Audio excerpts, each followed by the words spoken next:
Boom. Ladies and gentlemen, we are live and back at it again, folks. We are the Wrestling for Life Network. We got a big one on tap tonight as we get into AEW Dynamite. We get into all the action. The go-home show for Full Gear should be a good one. Plus, we got a Sega Street fight. We'll talk all about that. Plus, we will ask the question, who is Tony Khan bringing to Full Gear to sign a contract? All that and more coming up, folks. Grab your snacks, grab your feel good, put a smile on your face, and let's go.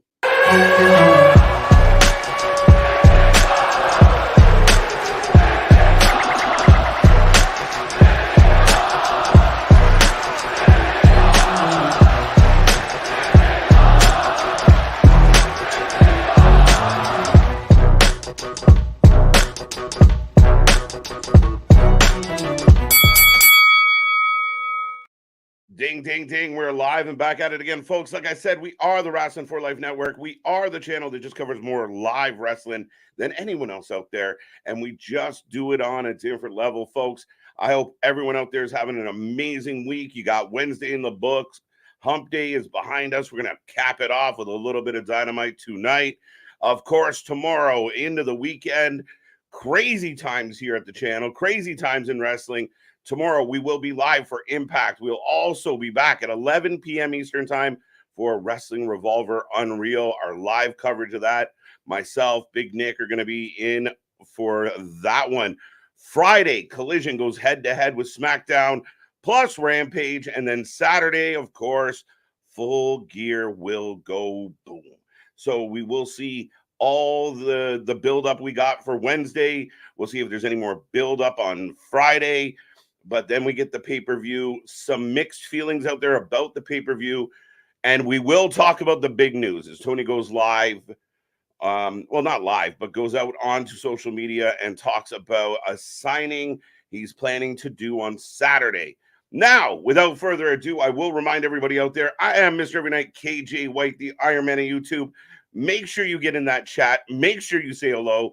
Make sure you click all those buttons below. We're pushing almost at 100 likes for this stream already. So once again, thank you for joining us. I'm looking forward to all the action coming up. And look, Big Nick jumping in that chat, tag stream partner back at it, asking the same question.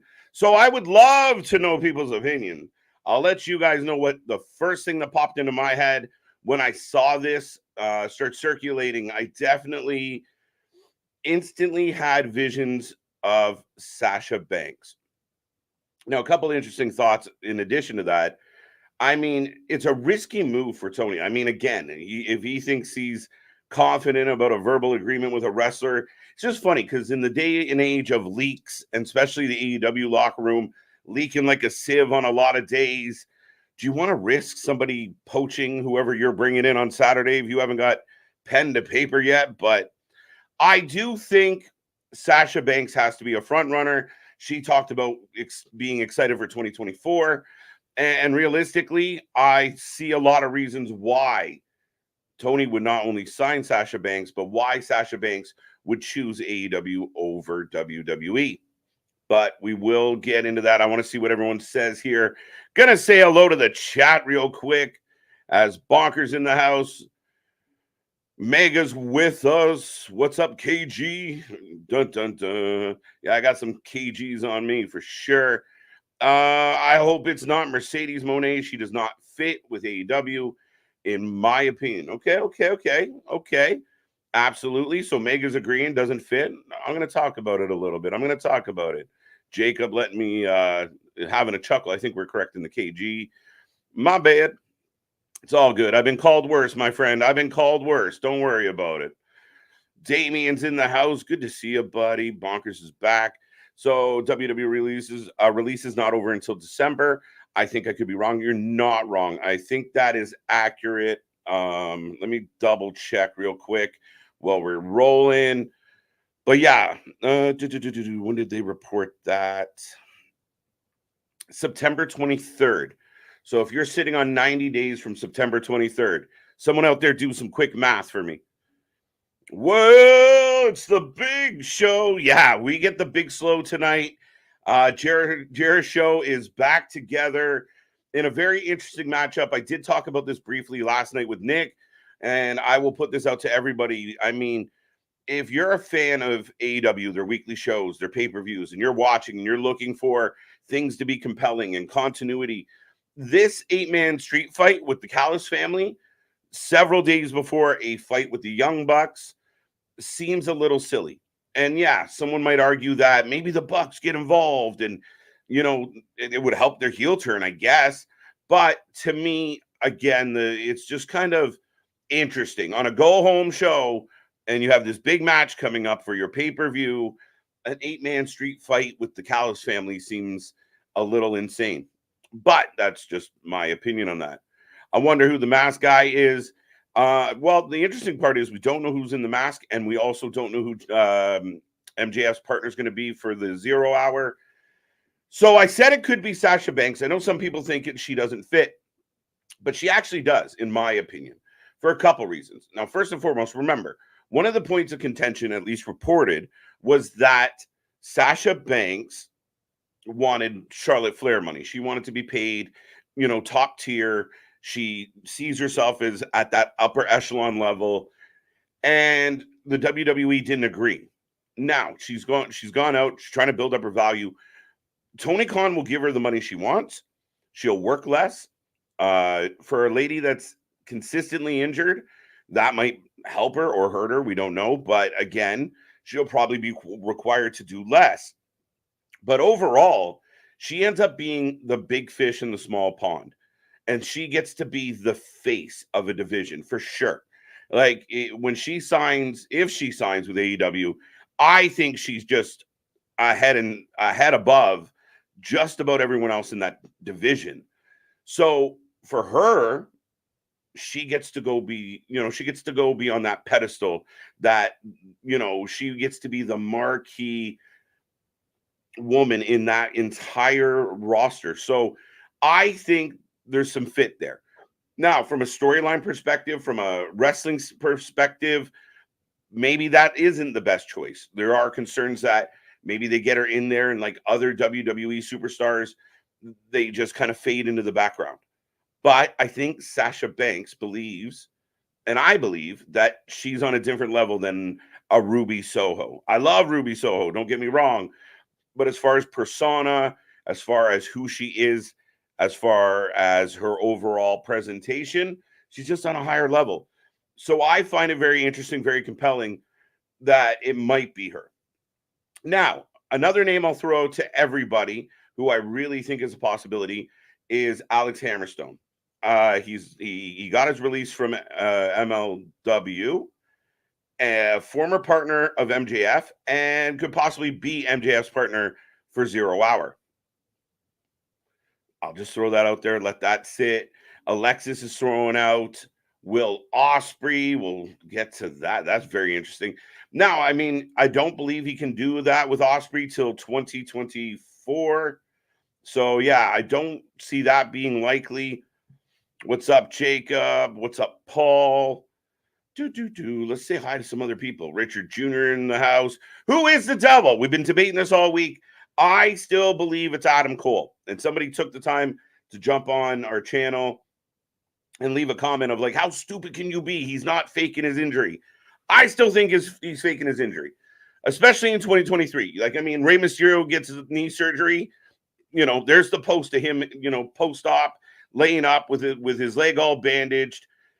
We've come to learn it. There's been no pictures. There's been no talk. There's been no follow-up. There's just been, we spent a few weeks of hanging out at Roddy's house. It doesn't seem likely to me that Adam Cole has actually blown his leg out the way he described. I just don't think so. So my bet is it's Adam Cole in some type of Undisputed Era, Kingdom, some type of mix that just makes sense. And that, to me, ultimately breaks MJF's heart at the biggest level. They pictured him as such a soft, cuddly baby face. Adam's, the one friend, taught him how to have friends. And if Adam stabs him in the back, that's the biggest impact for me. If it's Jungle Boy, you failed. I don't love the idea of Britt Baker. I don't really think that's the greatest of ideas, just from the standpoint of the champion can't really get, can't get revenge on Britt Baker in the right way. Can't get that vengeance, in my take. But who else was listed as possibilities? The former WWE guys have been listed. I don't think that's happening, A, because, they're not ready yet. And B, I don't know how that ties in. Could it be MJF himself? I know my partner in crime, he had been very convinced it's MJF. I no longer think it's MJF. They kind of, worked that out, I think, last week. So, yeah, I don't know. But lots of good questions. I will give AEW credit. There's some big question marks in a good way for their company right now. Hey guys, Tony tweeted and stated that he signed one of the world's best wrestlers. Who do you think it is? Yeah, I mean, this is another one of those question marks we got now. And I mean, good tease by Tony Khan. I mean, better than coming out and saying, I have an announcement. I have a signing. I think Mercedes is a good prediction. There you go. As always. What's up, AJ? How you doing? Mega. Yeah, I got about 4 minutes to showtime. Larry Max back with us. Good to see you. Damien, do you think Sami Callihan will be at AEW at some point? Now, that is also an option. I mean, Moxley and Callihan are reuniting at Wrestling Revolver. So there's always that potential. We know, there's been a lot of all friends wrestling, as people joke. There's been a lot of that, right? So, yeah, could it possibly be Sami Callihan? Yes. However, let's be honest, guys. If it's not Sasha Banks or someone of that caliber, if it's Sami Callihan, maybe even Alex Hammerstone to an extent, to make you worry that Tony Khan's doing that thing where he overpromises. So even when the surprise that we get is good, we're expecting so much more. So I think he's got to be cautious with that. So for him to go out and do this publicly in this manner, it's got to be a big deal to me. Can't be fucking Hulk Hogan, can it? What else? What else we got? Who didn't I say hello to yet? Got Mega. Richard, who's the devil. Paul Carpenter's in the house. I think I got Jacob already. Dun, dun, dun. Bonkers. Larry Mack, I got you. Boston's in the house in case I haven't said hello yet. Who else we got? C Money. 90 days from 9/23 is December 22nd. Thank you, sir. There you go. I think I would have been able to figure that out, but I'm busy rambling along. But yeah, so to me, if there's a 90-day on any of this talent, the exception might be, I believe the non-compete for NXT talent is less. Now, did anybody get released from a NXT contract that would be world-renowned or a big deal? Nah, I'm leaning Monet. Are you going to stream? Richard, me and you are going to have some fighting words. I appreciate the support, my guy. But listen, we watch all the shows. But it takes a hot minute, especially when people have lives, to get all the thumbnails up, to get everything ready to go. And I know you get eager and excited, but we will be here for not just SmackDown, also Collision and Rampage. We are here every week, my guy. So yes, I know it's Wednesday night, but SmackDown stream will be up very soon.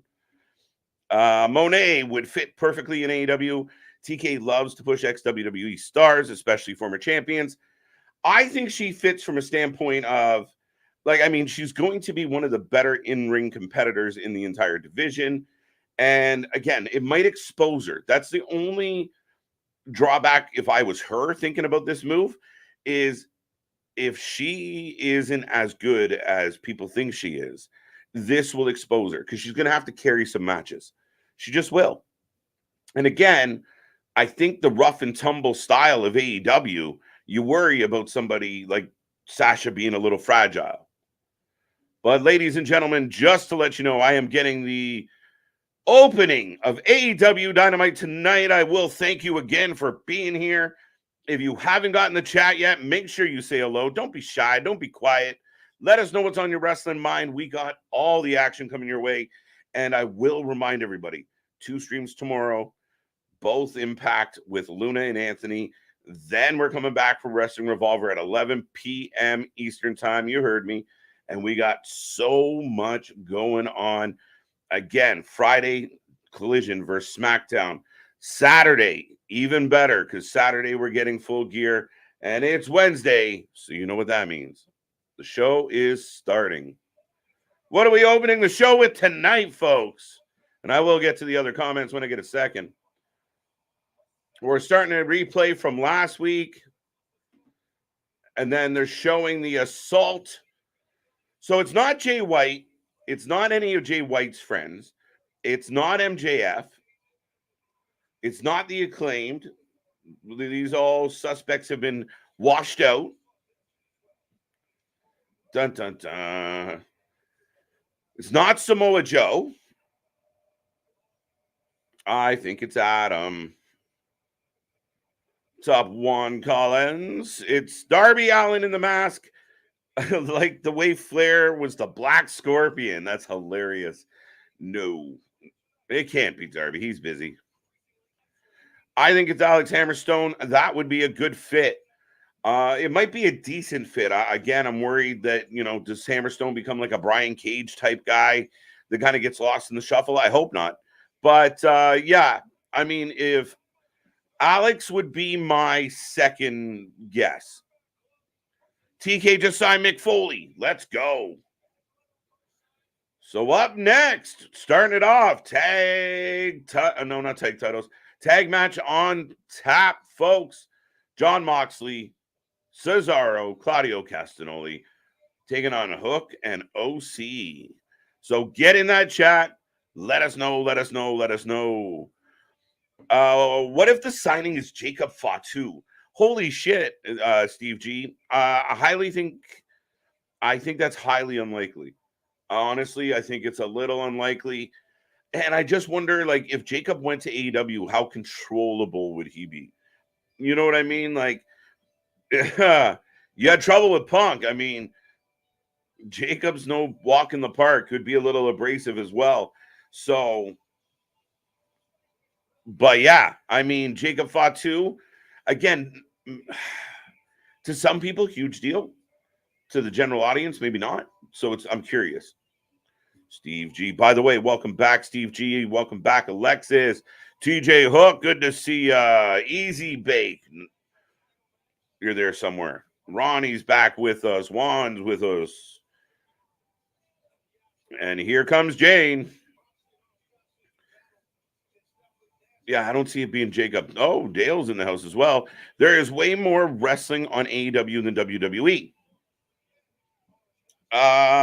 Mostly true, depending on how you look at it. But yeah, once upon a time, that was a clear cut for sure. It's a closer race nowadays. I would say that Trips has given us a little more in-ring activity than his predecessor. But yeah, generally we get more. I think shows like last week, we leaned away from that kind of norm. But nonetheless, here comes Moxley. Here comes Claudio. Dale, it can be Hammerstone with Mercedes. You probably have to wait till 2024 for her to be out of New Japan contract. Now, that's a valid point. Again, I mean, could it be Hammerstone? Yeah, it's a high possibility, especially with MJF needing a partner. Hammerstone fits, right? He's been looking for a friend. Well, one fell out of the sky. But, yeah, I mean, at the end of the day, and I don't even know where Mercedes stands with her New Japan contract, to be 100% honest, but we're fighting. We're not waiting. Jumpstart. Let's go. Welcome to Dynamite. Sami Callihan. Yeah, I don't know if Sami Callihan resonates properly, like that big. Who's going to be the 100th? Let's go, folks. Get in there. I would have liked to have gone with Fight Club, with MJF, with the Devil still being him, and it's a split personality. Interesting. Could he make it work? Yeah, but I don't know. Again, how they've set it up, it can't be him.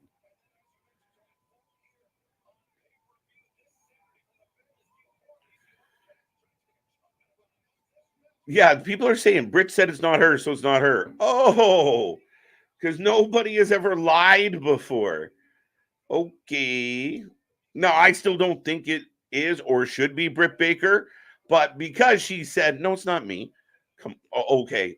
Yeah, case closed. Let's move on. Liam, welcome back. Steve-O, how you doing? KJ, you hear Taylor Wilde no longer with Impact or in Impact. Do you think she'd be a good fit in NXT? Taylor Wilde is interesting. I didn't realize she had left Impact. A good fit in NXT, sure, why not? Give her a chance. She's a lady that I'd almost be more inclined to see her go towards AEW. I don't know how well. I mean, I don't know how much. I don't know if she feels like she's past like an NXT. But hey, if the opportunity is there, take it. But I could also see AEW kind of scooping her up and adding to that depth of their women's division. Hook and Cassidy for a squeaky clean win. No way. Come on, Bonkers. I love Hook's music. Don't you? Yeah, not bad. I barely hear it. I know I don't like Orange Cassidy's. I don't like Jane. Don't care for it, especially as an entrance song. Could TK sign Deonna Purrazzo? He could. Absolutely. And that would be kind of a world-class athlete. Again, would something like what he did today, would that set us up for a big hope? And would Deonna Purrazzo just a great signing, but not earth-shattering in that regard? So that's where I'm a little hesitant. What if it's Anna Jay and Jack Perry? As far as the mask goes, I will throw up if it's Jack Perry. I have no time for it to be Jack Perry. I'm not interested in Jack Perry as the double. I'm not interested in Jack Perry as your top heel going after MJF. My preference would be Tony would tie this into all the shit we've been seeing for the last couple months. Tie it into the Atom, tie it into Roderick Strong, really kind of hunker down on this storyline and give us some answers or move on from it. Good evening, Brandon. How you doing? How you doing? How you doing? Eric's back in the house. Never miss an AEW yet. We watch them all live, buddy. We're here. Thank you for joining us. JV, welcome back, by the way. Kevin's in the house. Good to see you. Good to see you. Chair, relax. They call you CR, maybe. Is there an alternative chair? You willing to divulge? Can I call you something else? Charlie? Chuck? Safin, how you doing? How you doing? How you doing? Faz, how you doing? Where's your buddy? My buddy takes Wednesdays off. He can't handle AEW. It just makes his head hurt. So, no, Nick's taking the night off, as he does most Wednesdays. And he will be back with me tomorrow night at 11 p.m. and back with me on Friday and back with me on Saturday. It's probably why he takes Wednesdays off. He's sick of looking at my face by the time we get midweek. So, he'll be back tomorrow, as always. Never fear, Larry's here. Welcome, Larry. Joe Black is back with us. Dun, dun, dun. KJ, just drink the Kool-Aid a bit since Cena is gone with the WWE going back to Hollywood and his connection with DC and WBD. It's that is a strong Kool-Aid, my guy. That is a strong Kool-Aid that I don't know if I could commit to. Yeah, better off trying to talk me into waiting for the spaceship behind the meteor. What's up, Kevin? I think I said hello to you already. I know I'm missing a ton of these comments here. But right now, by the way, did we get any predictions on this? Who's picking who? OC stomping Moxley in not the most convincing of fashions. Do you think Mickie James goes back to WWE? Yes. Straight up, yes. I know Nick called for it at the Rumble. We talked a lot about the potential of Aldis and Mickie being together. Now that the situation's setting up kind of the way it is now, I think absolutely. Let's go. Lock it and load it. Dun, dun, dun. Big leg drop as we go into pitcher and pitcher, folks. Moxley and Yuta in control at the moment. I thought it was Cesaro, so I stand corrected. It's Yuta, the other guy. Mercedes said that she would love to face Jade and Bailey again, which makes me think WWE return in the future. It could be in the cards.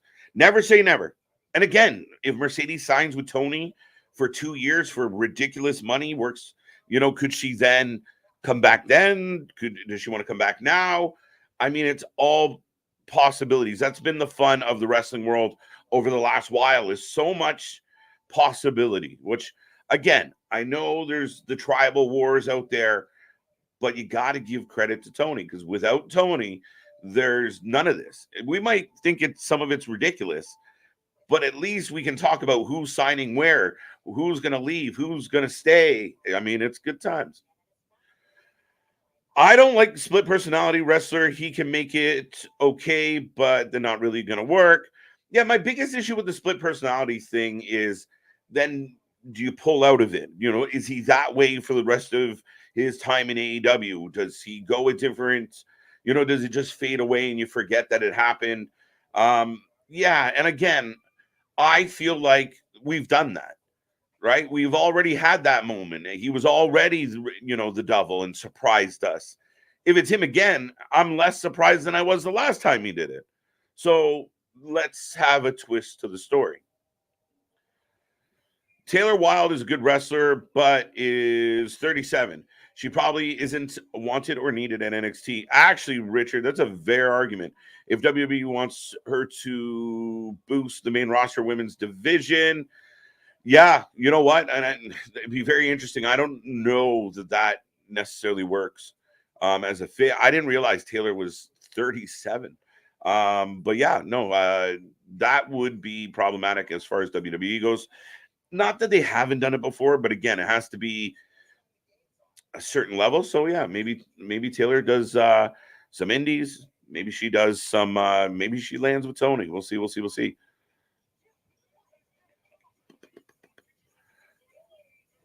Remember, it's not the released WWE talents that was released in September, and they still got 90 days non-compete. Yeah, thank you to my buddy C Money. We figured out December 22nd. So for the main roster and 30 days for NXT talent. Yeah. And I was trying to think, was there any NXT talent that, would garner any fanfare if they signed elsewhere? Boom, boom, boom, boom, boom, boom. I'm confused by the BBC, BCC. I see what you did there. Are they heels or faces? I wish they could go one way or the other. Different members act differently, different times. One of the things I don't love about Blackpool Combat Club is they're often fragmented. I know Daniel's been out, in and out, hurt, and then not hurt, then hurt, then not hurt. But even when he's back on the roster, he'll be doing something with Starks, but they're not really, they don't really have his back. He's kind of like a solo guy. And then those three will be running around causing trouble. And then when they're fighting a good guy, when they're fighting like OC and Hook, they're heels. And then when they're fighting, I don't know, House of Black, they're babyface. Again, listen, we've talked about this many old times. A distinct babyface and distinct heel, with exceptions, is needed in all of this. And I think that's one of the things that hurts AEW's buy-in. You're just cheering for everybody. You're essentially cheering for the moves. You want the fans to buy into the people, buy into the stories. That sells merchandise. That sells tickets. That sells buys on your pay-per-views. That's what I think.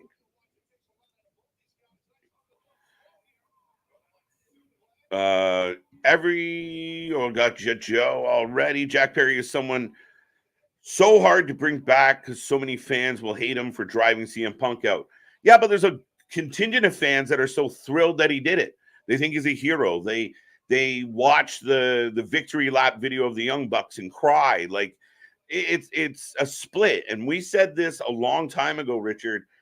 My biggest concern a few months ago was, I felt like the fan base was fracturing.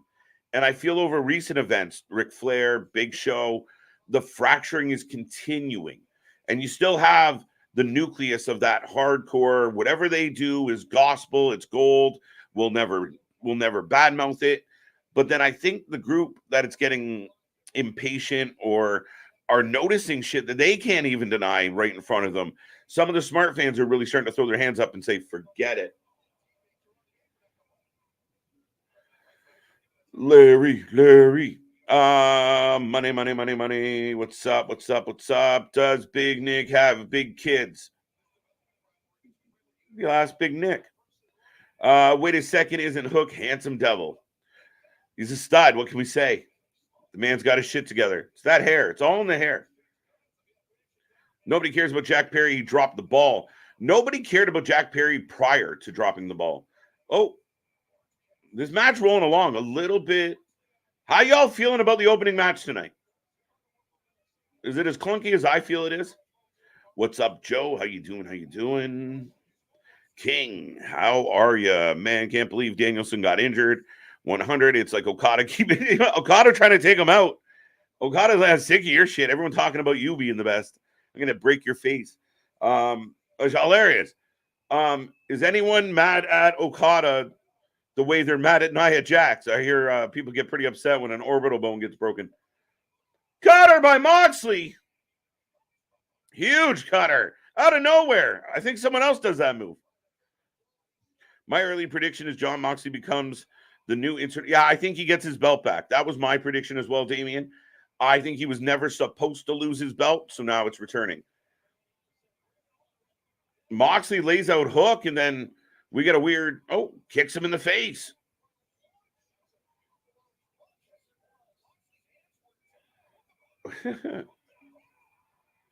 Hook's going for the clutch. Lamp be fine. Chair is fine. The Mox. Rejoice, the Riddler has... Yuta pins Hook. Interesting. Remember when Hook was like the hottest young superstar in AEW? Yuta pins Hook. Did that not feel like we just walked through that match, guys? The crowd is dead, but I blame the match. You tell me if I'm wrong here, but I feel like we were at a walking pace for this whole match, even the end there. And part of the problem is, I hate to say it, guys, Moxley doesn't seem to really give a shit what's going on. Like he's half back under the rope to get the pin. I guess, just have my moments with Mox, but I really feel like parts of that match just were very slow. Yeah, I'm with you, bro. Great match. Okay. Didn't expect Orange and Hook to be keeping up with Blackpool. I guess. I mean, Mox has got a mic. How many times does he say the F word?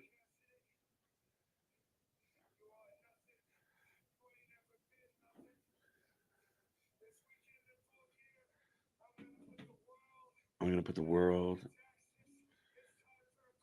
Hook a lightweight. He definitely a lightweight.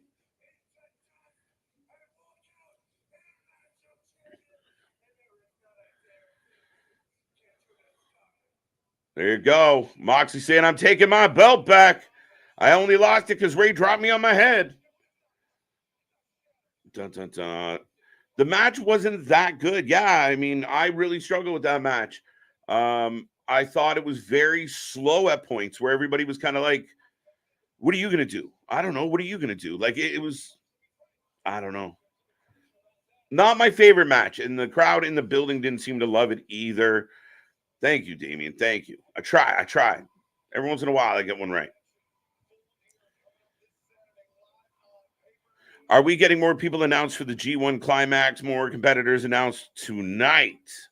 Are we getting more people? Yeah, I believe. I don't know what Tony's going to do, but yes, we're expecting more names to be announced for the Continental Cup. Yes, there was a good NXT talent released. She's currently with Matt Cardona. Now I don't think she would garner a big call out, but what do I know? But yeah, she's done extremely well. Good point. Shout out to Persia. AEW needs a true champion equals Moxley. Ooh, gee. Moxley. Why? Nothing Moxley does is anything. It's the same shit. I've been watching this guy on repeat for 3.5 years. I listen, I want to cheer for Mox. It's just seen it, heard it. Nothing's new, nothing changes. And I think he does disservice to a lot of the people he wrestles. I think that's my biggest issue with Jon Moxley is you got guys in there trying to throw their best shit at you, and you want to look like a badass in the ring. Moxley sells nothing. Even when Moxley's supposed to be knocked out, we saw him in the cage match where he just sat in the corner, almost like he was pouting. Just sat there. Didn't act hurt, didn't look hurt, wide-eyed, bushy-tailed, just grumpy. I got a lot of issues with that. I mean, that's not helping your business. That's not helping your matches. All this, like, shit, I mean, it's all right. I mean, realistically, Orange Cassidy versus someone else would probably be a better match. I know what Moxley matches are going to look like. Mid-card brawler. I'm okay with that. Yeah, I struggle with Mox. And listen, I got a brother who loves Moxley, and we fight about him all the time. I just feel like he hasn't changed shit. Opening should just have been Hook beating Yuta. Fair enough. I don't mind the tag match, but, rule of thumb is Blackpool gets the win tonight. So does that mean Cassidy gets the win on Saturday? Dun, dun, dun. Big win, big win. We are in a commercial break, folks. I thank you for being here. I thank you for joining me here tonight. Looking forward to the rest of this week, as I keep saying. It's a crazy week ahead. Plus, that week will turn into the following week. And we got Survivor Series. We got Drew McIntyre joining the Judgment Day. We have to find out what's going on in the ladies' side of things. I'm not going to make the joke I was thinking of making. But, we got to figure out what's happening with Damage Control, who's going to oppose them. We got a lot to figure out still. So Survivor Series coming up, really intriguing. SmackDown this week and next week. And then we will find out. We'll get Dynamite next week, the fallout from Full Gear, heading towards World End. Deadlines coming. Yeah, no, we're covering more wrestling than we can shake a stick at. I wish Hook didn't have to take the pin. Again, Hook's been lost in the shuffle. Again, I feel like a lot of like the Hooks, the Wardlows, Hobbs at times, they're very much like bottle rockets, like, and that's it. Like, that's been their push. And once they kind of burst, then they fade. I want more out of Hook. But Jericho, Big Show, Okada, like, this was Jericho's idea. We're going to be like Reservoir Dogs, boys. The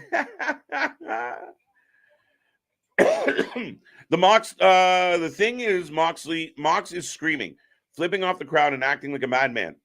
Don't blame the crowd. Oh, I never blame the crowd. There's again, and I think because Moxley and Claudio and Yuta and Danielson, they're kind of tweeners, and they're taking on a babyface team. There's people that want to cheer for Yuta and Mox, but then they kind of cheer. So they end up just like almost freezing. They don't cheer for either because they don't really know who to cheer for. They just want to see both. So they're waiting for big moves. And when a match like that one didn't really give you any big moments, the crowd's quiet because they don't have a side to be on. But here comes Swerve and Nana as Tony's in the ring. Whose house? Blackpool Combat Club are neutrals. Yeah, they suck as neutrals. Be one or the other. Like, dig in. Really be heels. Shit on all the baby faces. Pick on them. Jump them. Or be guys that just like bleeding together and kumbaya. Pick a side. Jericho versus Mox and Mox versus Janela. Are those suggestions or reminders? Mox versus Janela. It was Jericho Mox. You're not going to win any points with Jericho here. In my opinion, I think Joe would be the perfect AEW champ after Max. Samoa Joe is AEW World Champion. It surprises me, but I wouldn't be opposed to it. Joe can talk. He's clearly a heel. You feed him baby faces, and he becomes compelling, right? It becomes your Roman Reigns, your long lost Samoan cousin. Yeah, I mean, Joe, I have an affection for Joe. I would rather see someone like Swerve go after MJF and be the champ. Jay White, I think I wanted Jay White to be the champ, but I don't know how that's working right now.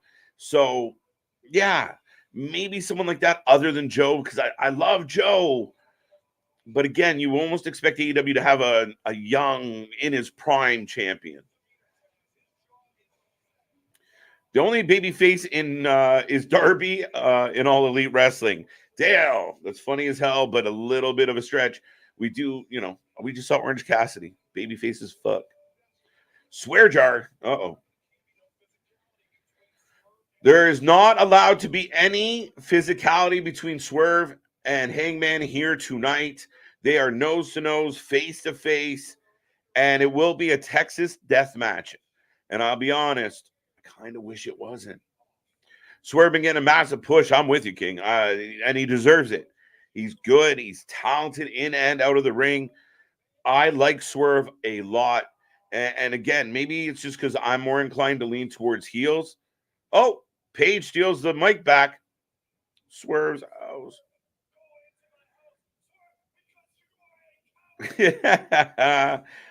Manhausen. Somebody suggested that. What if Danhausen is in the mask? We'd be all a little disappointed, perhaps. If the devil is a female wrestler, it could be a former wrestler who is retired. It could be, but why? Why would the masked person be a retired wrestler? Terrible idea. No offense. Steve, Roman is far better wrestler and a huge draw. Pretty easy to advocate for that guy over Mox. Yeah, maybe I'm reading backwards here. Let me catch up to that thought process.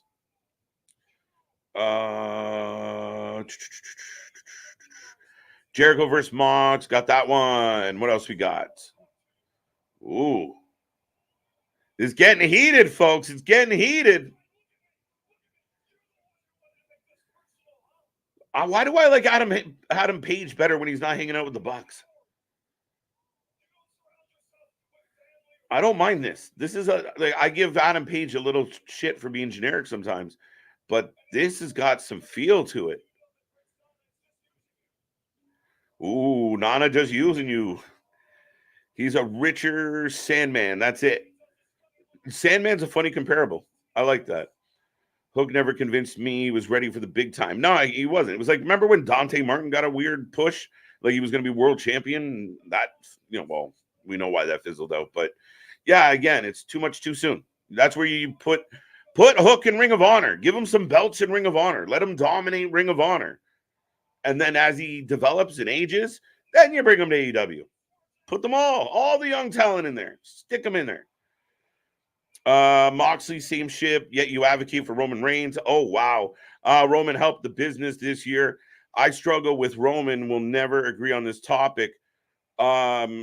You have Roman Reigns to thank for part of why wrestling is so big right now. He's been a huge, huge, huge draw on a magnificent level. And the biggest difference between Moxley and Roman, just on a surface level, my guy, is you name one storyline that was interesting, compelling, and got the reaction and the views and the interest of the wrestling world like the 4 or 5 Roman has had just in 2023. So I know the knock on Roman for not wrestling so much. I've been critical of that myself, but just it's not even fair. Moxley's in AAA hoping to hit a fucking curveball, and Roman's in the big leagues smashing it out of the park every time he shows up. It's not even fair. But yeah, you go through story after story after story with Roman, whether it was Sammy or Jimmy or Jay or Cody, money-making storylines. Moxley hasn't had one of those. Not to one. Opening man because Orange Mox. They're Chan Cowboy shit. They threw the mic and then changed his mind, and Tony has disappeared. But we are getting cowboy shit chants. It's all in the hips. It's all in the hips. Thanks, Chubbs. Mox has been overexposed this year. His character is gone. Stale for me, and similar to Charlotte, he doesn't sell much on Dynamite. Facts. I'll accept all of that. Oh shit! Paige tags Nana because he can't tag Swerve. And now security in the house. Paige taking everybody out. Swerve getting out of Dodge, folks. Okay. The Devil is Danhausen's older brother. Buckshot on security. Not bad, guys. Listen, I'll be honest with that. I was okay with what I just watched. I would say Hook should be in Ring of Honor. I'm with you, Bonkers. I really think you should stack Ring of Honor with all the young talent and keep their belts on that show. Keep it off your main show. Get the belt off your world champion. Give it back to Ring of Honor and let those kids develop. Find charisma. Find age. Mature. And show up and show out when you're ready. Roman is a better wrestler and a huge draw. Pretty easy to advocate for. Oh, fair enough. You agreed with me. Thank you, Boston. The Devil is a female wrestler. It could be, I got that one. I do like the music for like a Dragon Street Fight. Like a Dragon Street Fight. Yeah. Sega. And we're in the back. Roddy, the Kingdom, and a stuffed giraffe. Money, I didn't even know he had a brother. Yeah, there we go. You're really looking forward to the street fight. Oh, there's Adam back on the... Adam's beard's getting bigger by the day. Kind of.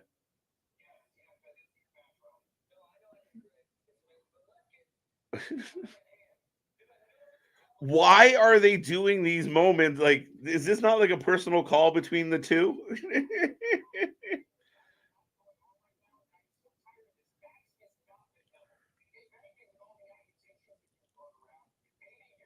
Oh, Adam Cole suggesting that Roderick Strong is the Devil. Dun, dun, dun. What is belt made of? Watch is called a waste of time. What is belt made? I have no idea what that is. Omega and them looking like straight up. It's funny as shit. What an odd motley crew of folks. Here comes Sky Blue. Oh wait, she added some color back to her eyes. Is she? Now is she only half bad? Well, what is happening here? Omega and them looking straight. That's ridiculous. All right, I got to catch up on some of these.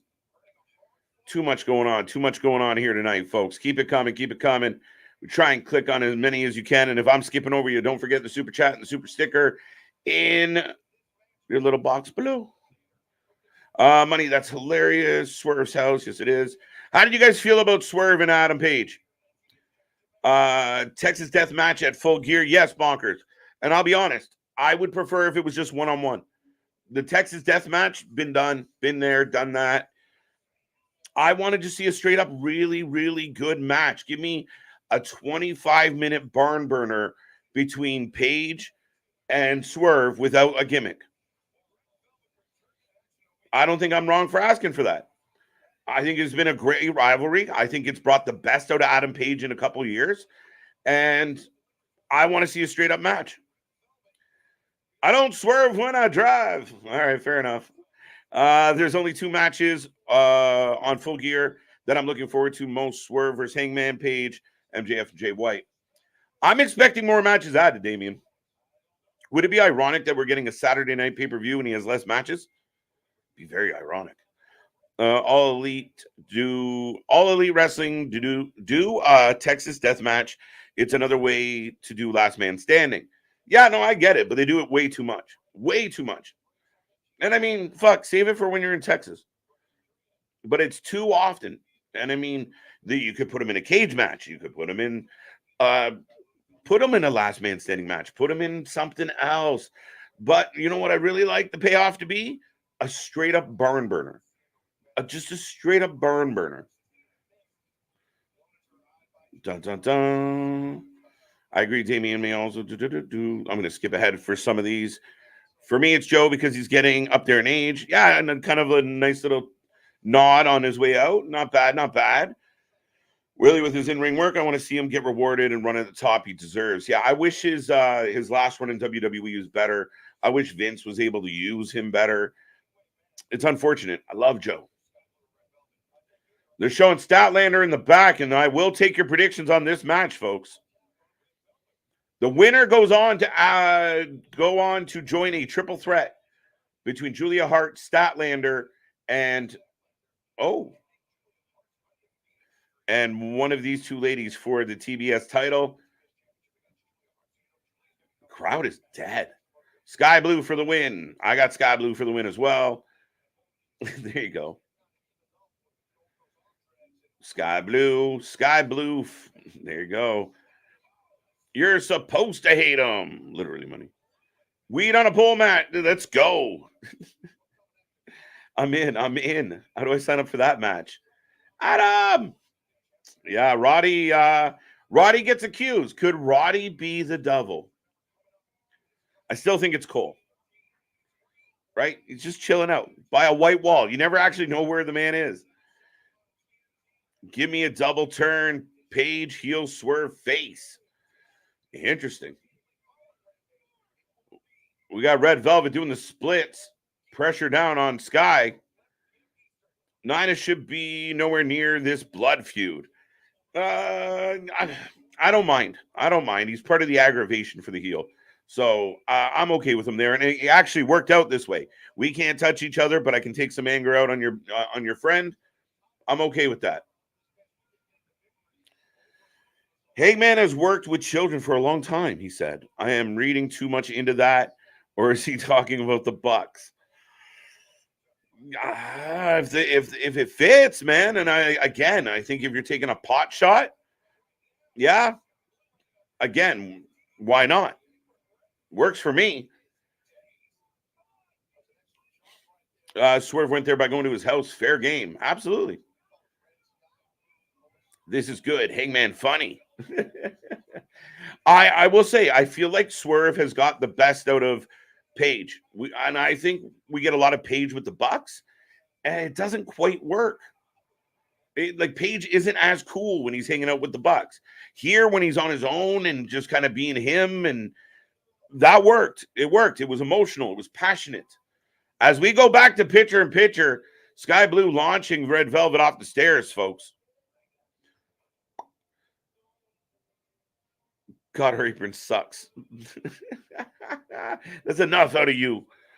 The devil could be all four members of Undisputed Era. Absolutely. I mean, I know what you're saying, TJ, but yeah, I thought we haven't heard much on O'Reilly. I know he was very, skeptical if he would even return. So, but I still think he's in the mix at this point, maybe until otherwise ruled out.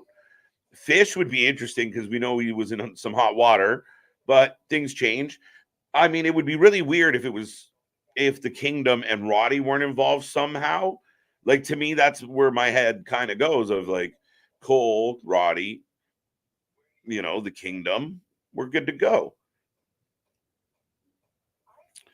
Revolver just added Macklin versus Jake something versus one called Manders versus Slice Boogie in a four corners Haas. Yes, let's go.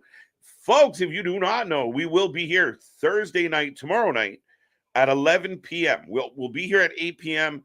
Anthony and Luna are going to cover Impact. We're coming in at 11, myself and Nick, and we got Wrestling Revolver Unreal, and that booking is a little unreal. Macklin something, one called Manders, and Slice Boogie. They might have to reinforce the ring for this one, folks. Yeah, no, that's a wicked card coming up for Unreal. Of course, Ronda Rousey's on the card. Moxley's on the card. Callahan. Bailey, the 4 names on the screen. It is stacked. I think I had heard someone in he draws crowds. That's why he gets these opportunities. Yes. Are you talking about me? 100%. No, I think you're still talking about Roman. It's undeniable, guys. Mathematically undeniable. It doesn't even matter about how emotionally you feel about Roman Reigns. The numbers speak for themselves. And he's been the face of the company as the company head into a record-breaking 2023. Paul Heyman says it all the time. Do we like the fact that he doesn't wrestle a lot? No. Is it a big spectacle when he shows up? Yes.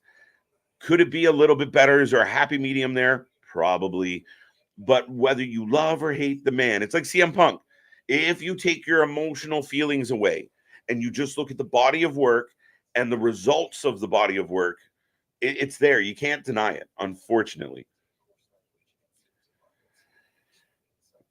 I don't like Roman because, I'm not gonna go too much further into that. I wouldn't call it a silver platter, man. He was almost booed right out of the building, right out of the company. He had to figure it out. He had to get his shit together, and he did. And Paul Heyman was a big part of that. So give credit where credit's due, my guy. There's someone named Slice Boogie. Absolutely. Slice Boogie in the house. As the women are rolling around. 1, 2, 1, 2, 1, 2, 1, 2, 1, 2, 1, 2. Okay, I'm getting dizzy. Okay. There you go. This is a bit much. Bit much. We got a 2. We got a 2. Finally get a kick out. Clean kick out. Finally.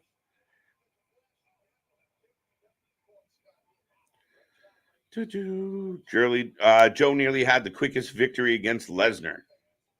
Yep. Acknowledge me. Victor, welcome back. Good to see you, my guy. That's fine, but I see it as a debate. If you'd like to bow out, that's fine. Exactly. That's what we do here. That's the way it is. The Texas Death Match should be only for the ultimate match that ends a rivalry, not this soon. Yeah, you're not wrong. But again, I don't like sometimes things feel, and people shit on WWE for being repetitive. Oh, we're getting the Judgment Day again, da da da da da. But I feel like AEW has its own flaws in that same category that, we make the mistake of another death match, another spot show, another tournament. Like, it has its repetition too. And I think that not every rivalry should end in a death match. That was a very interesting move. So she changed up her code blue. Oh, we got a 2. We got a 2. We got a 2. I guess maybe not. It was like a full Nilsson Uranagi try thing. Almost worked. Not bad. Not bad. Hangman looks like Dean Ambrose trying to be sad. People saying that the devil is the Kingdom and Roddy, and there's a woman being Brit. What if the chick was actually Maria Kanellis? Maria's an option, but again, does that have the wow factor? Are you sitting at home going, oh my God, I can't believe it? If it's Maria Kanellis. Might be more like, huh? Why is it Maria Kanellis? Even Britt Baker, I don't love, because I figure whoever is in the mask, there has to be a level, you got to be able to get vengeance on that person. If it's Britt, you can never really avenge it accordingly. You can do things. But is it Britt Baker in cooperation with Adam Cole? Or is it Britt Baker independent from Adam Cole because Adam Cole didn't have the sack to do what she did? That is two. If it ends up being Britt, those are the two questions. As Red Velvet just punching her in the thigh? Okay.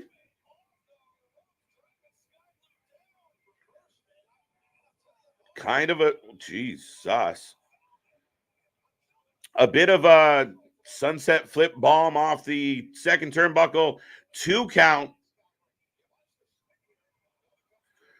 It took Roman to get me to like Sami Zayn. We've had that debate. Yeah. I love Sami Zayn. Big fan. But yeah. It's kind of what we were talking about with Mox earlier. If Mox just dug into being a dick and being a true heel, to me, he gets over further. He does more for the company. Oh, down goes Blue. Trouble in Paradise blocked. Big knee by Blue.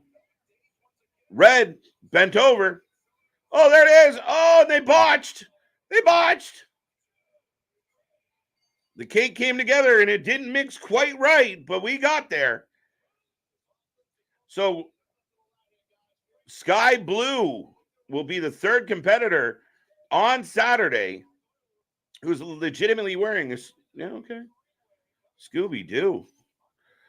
But yeah, no, I mean, you got to give Roman credit. He is such a heel, and people hate him so much that you can build up baby faces like a Sami Zayn, like a Jey Uso.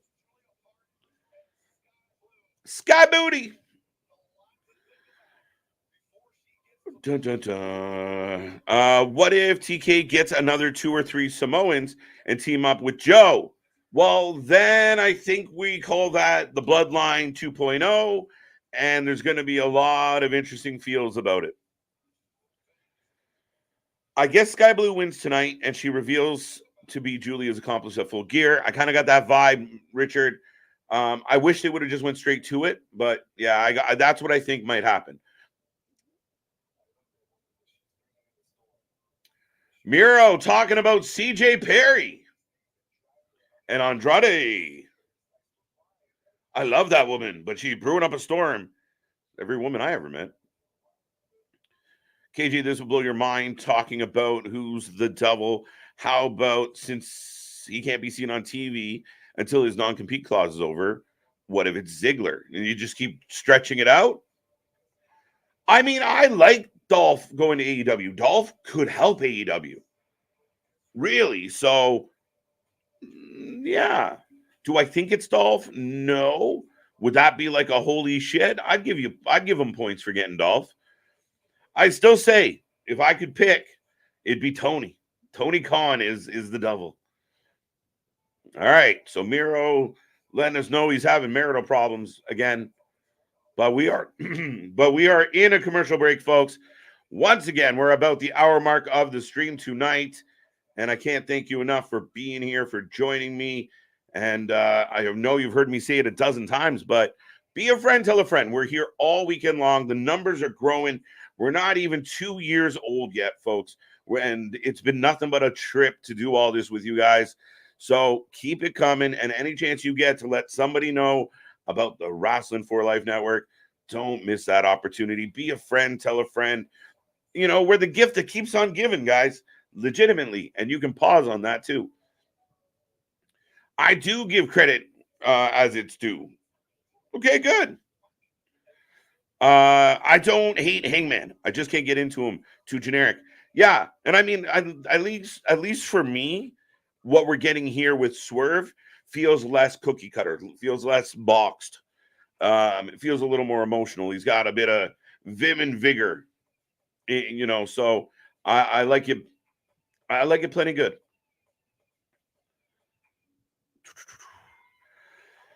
But you need to ask yourself from a business standpoint why he was being shoved down our throats of everyone's Steve. Oh, we're back. We're still on that. That's I'm over it.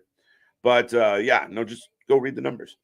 I'm excited for the season finale of Wrestling Revolver as well. Sami Callihan and Jessica versus the Unit, December 2nd. Right on, Damien. See if we're here for that one. Every rivalry should in a handshake and a hug. Should end in a handshake and a hug. Not everyone. WWE pushes the ones who are star qualities. It's how it's been. Yep. Boom, boom, boom. Back from commercial. I'm on commercial break as we speak, which probably means I'm behind, but I'm catching up. Let's rapid fire some of these real quick. We're going to skip over them. KJ Cole didn't even have the sack. Well, what do you mean? I mean, that's the only way this works. Either she did it because he told her to, or he did it because she did it because she doesn't like MJF and somebody needed to step to him.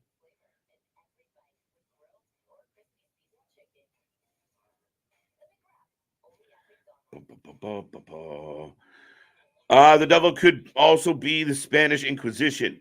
No one expects the Spanish. Yeah, no, not happening. Honestly speaking, if you go back to the very first video of the devil, the person behind the mask, if you look at their frame, it kind of looks like CJ Perry. It is not CJ Perry. By the way, speaking of women in AEW, we got Maria May excited to meet Toni Storm. It's interesting. Luther opens the door and it instantly goes black and white. I'm okay with that. I'm okay with that. AJ, I see your next comment. Hilarious. What am I scrolling up for?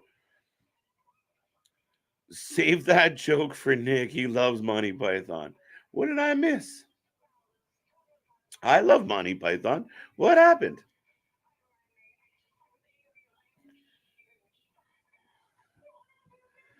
They got a solid spot fest. I thought 2 matches, 2 minutes. Exactly, Money. He's at the top of the wrestling world. Yes. All right. Blue and Velvet. It's already over. 1, 2, 3. Maria May trying to endear herself to Toni Storm right now, guys.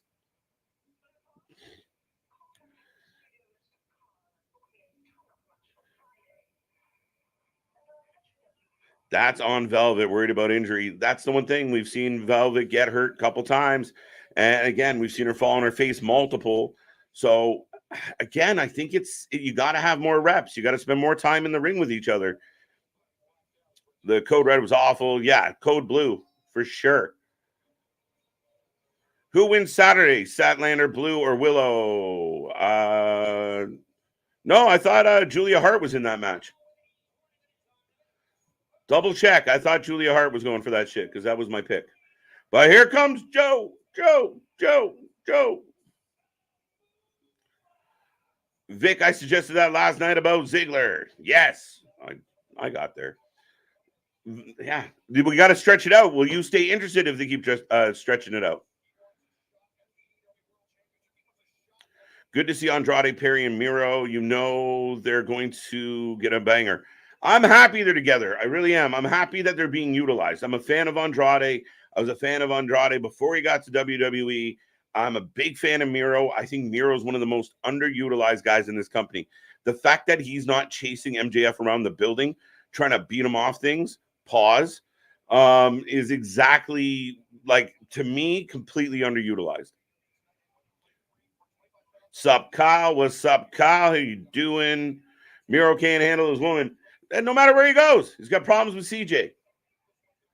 Yeah, and Joe just not having any of our little buddy here. I will not take a prediction on this match, as he just murdered him. Be a friend, slap a friend. Zangief, the Red Cyclone. I'm excited for December 10th, my 51st birthday. Let's go, Larry. I'm not even talking to you. Larry, congratulations. Happy early birthday. Yeah, big shout out, Larry. Could we get CM Punk and Randy Orton as Survivor Series? Yes, we can. Why only get one? Why not be greedy? And what if Randy Orton comes back on Monday? What if Randy Orton comes back on Monday? There's still rumors and speculation. Could Punk answer Shinsuke somehow? Has that what it's been all about? I don't know. To me, I don't know. But yeah, the walk away by Joe. But yeah, I mean, I ultimately, why not? Again, I feel like, and we've seen it in the past with Triple H, he doesn't fuck around, right? If he feels like he can get a big moment, a big advantage, he will. And if he can sign all the talent, he will. That's how we got in NXT Black and Gold. He went shopping and just started scooping all the wrestlers into his cart. Oh, there's a guy going to start another company? Well, let's hurry up and get some names. And that's why it took guys like Adam Cole and Roddy Strong a hot minute to get there.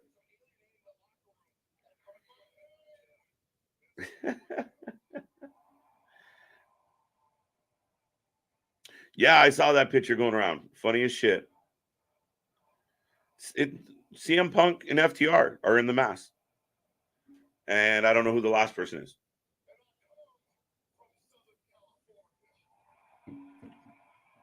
Big pop for Joe.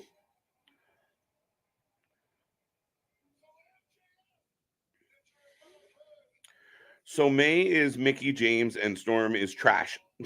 I think you meant Trish. But I'll take that. Nonetheless, yeah, that's kind of the vibe they're giving us. I'm a little surprised that Maria May's coming in this way, but we'll see. I'll give it a chance.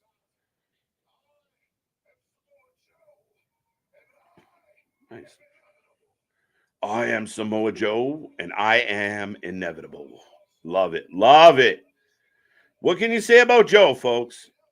I blasted Paul Bearer and Jake the Snake. Pause. Wait, what? Back in 96, December 10th, my area WWF. Oh, okay.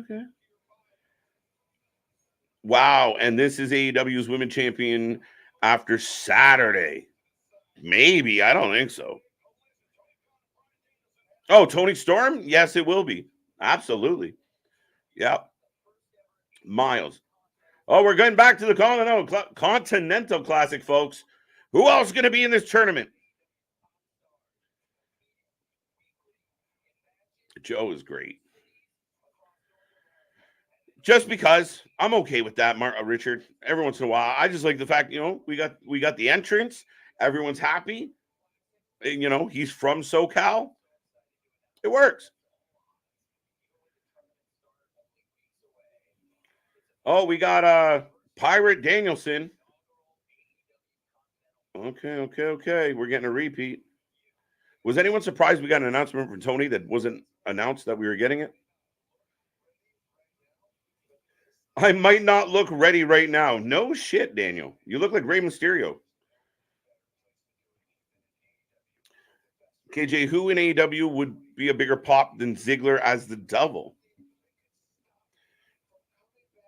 You mean like currently in AEW that might get a bigger pop? I think your biggest pop would be Tony, which would be hilarious.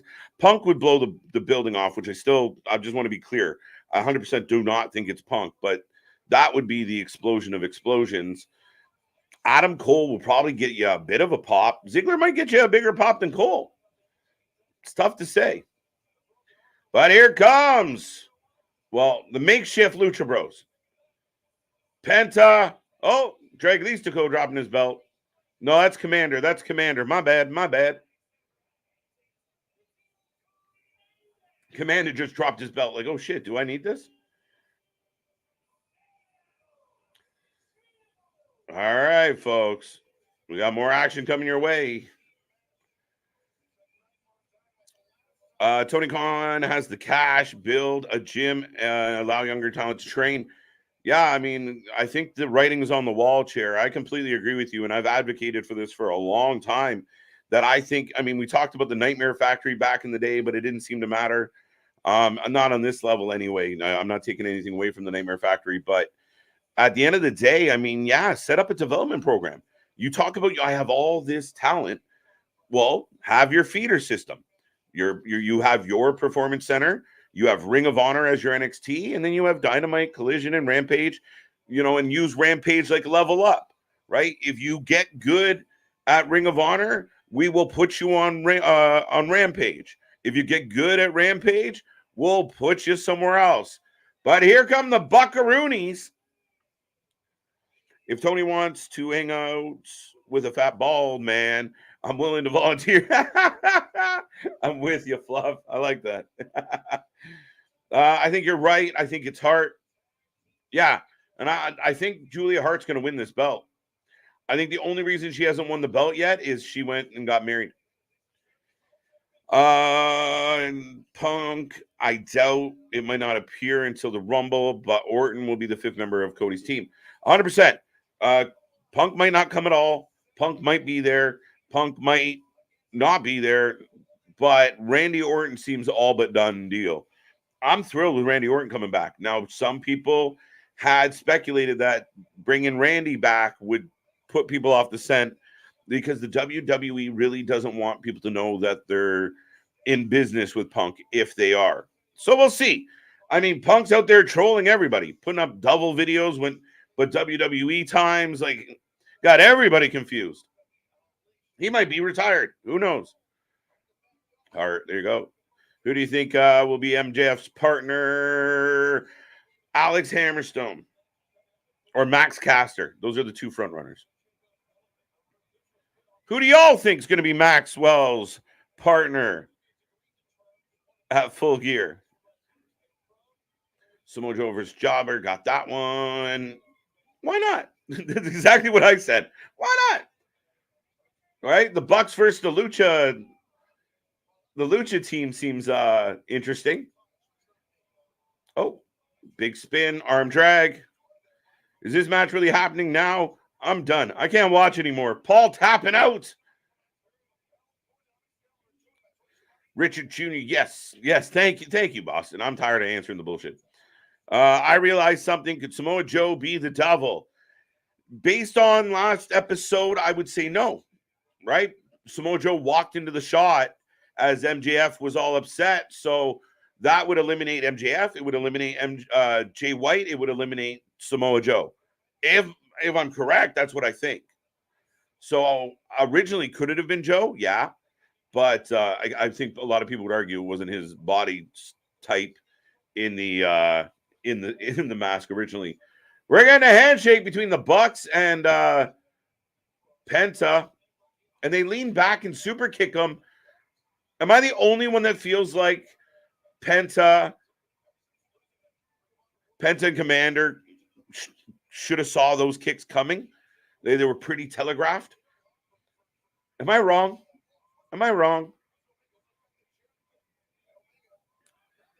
Oh, corkscrew drive. What is Excalibur rambling about right now?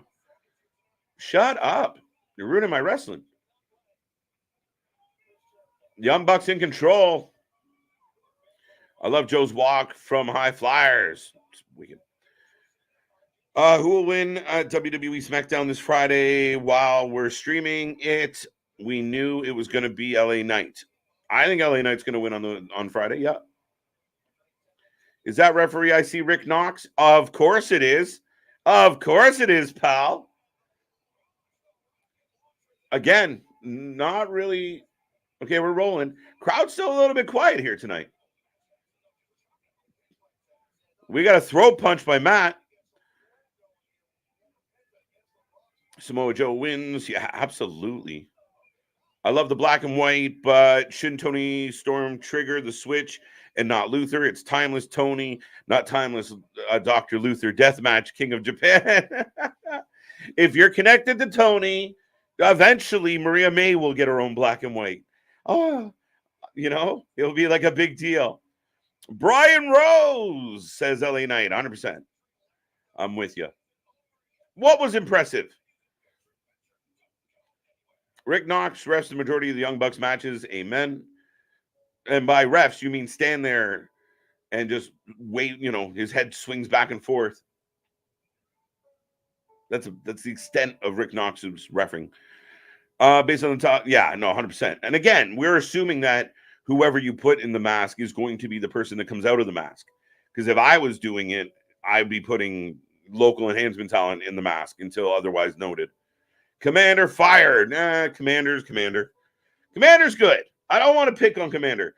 I think my issue with Commander and Vikingo is I've seen them too goddamn much in 2023. They were on a lot of shows, a lot of indie shows. They did a lot of bookings this year, and you can only see their shit so much. No, down with the kiss on the cheek and picture, by the way, folks. If you're just tuning in, make sure you get in the chat and say hello. Young Bucks probably winning this match 100%. Young Bucks are definitely winning this match. Stevie Wonder saw those kicks coming. Yeah, thank you. It was like, we're going to kick you now. They were very slow. Anybody has a debate with me about the Uso super kick and the Young Bucks super kick, I'll happily show you some video evidence to the contrary of that opinion. What if the devil is Matt Hardy and the devil's small appearances is due to it being holographic projection of Vanguard 1? Holy shit, C Money. Step away from the bong. It better not be Matt Hardy or like it's Jeff Hardy, right? Like we're going full TNA. Full TNA. That's what she said. I find it hilarious that they need Brian to talk up Tony on TV as a great booker. Who are you trying to convince? Laugh my ass off. They see the criticism. 100% they see it. And I think what trips me out about Daniel Bryan is I really, really love Daniel Bryan. I really respect the man as a wrestler, as a man, as everything about the guy seems great. Then I listen to him say things in press conferences, and I listen to him say things like there, and I'm just wondering, how full of shit are you? I'm sorry. It's just hard not to oh, I think this was like the best. Oh, I think John Moxley's the best wrestler in the world. Do you really, Brian? Do you really, when you think of the list of people who are great in wrestling, you're going to tell me that Moxley's the best wrestler in the world? Get the fuck out of here. Oh, Matt kicks Nick. Or Nick kicked Matt. I don't know. Balding kicked non-balding. Young Bucks turning heel. They're trying to. The problem with the Bucks turning heel is it's like when Cora Jade tries to be a heel. It just comes off whiny and annoying. That was a nice move by Commander, though. That was fire. Up. Nice Hurricane Rana. Change of direction.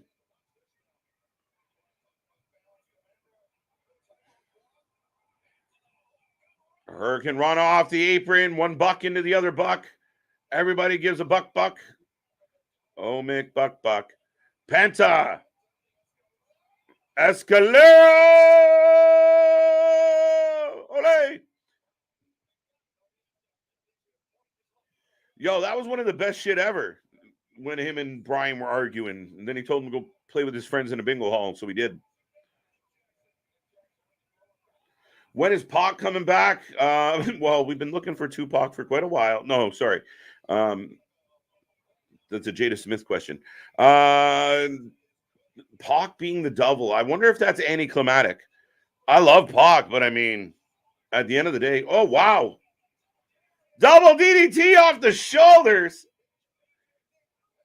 Oh, the cradle. Broken up, and the crowd's finally waking up. The crowd is finally waking up. I like Pac, but again, what would you do? Like, I mean, I don't know what his situation is. I know he doesn't want to leave home or he can't. I don't know. But if you're going to bring Pac in, he's got to be committed to be here. All right, he's been so stopped and start that I don't know. I don't know if it tickles my fancy anymore. It would be pretty cool if Richard Holiday was MJF's tag team partner, former member of Dynasty. Not a bad shout. But so is Hammerstone. Northern Lights. Rolling Germans.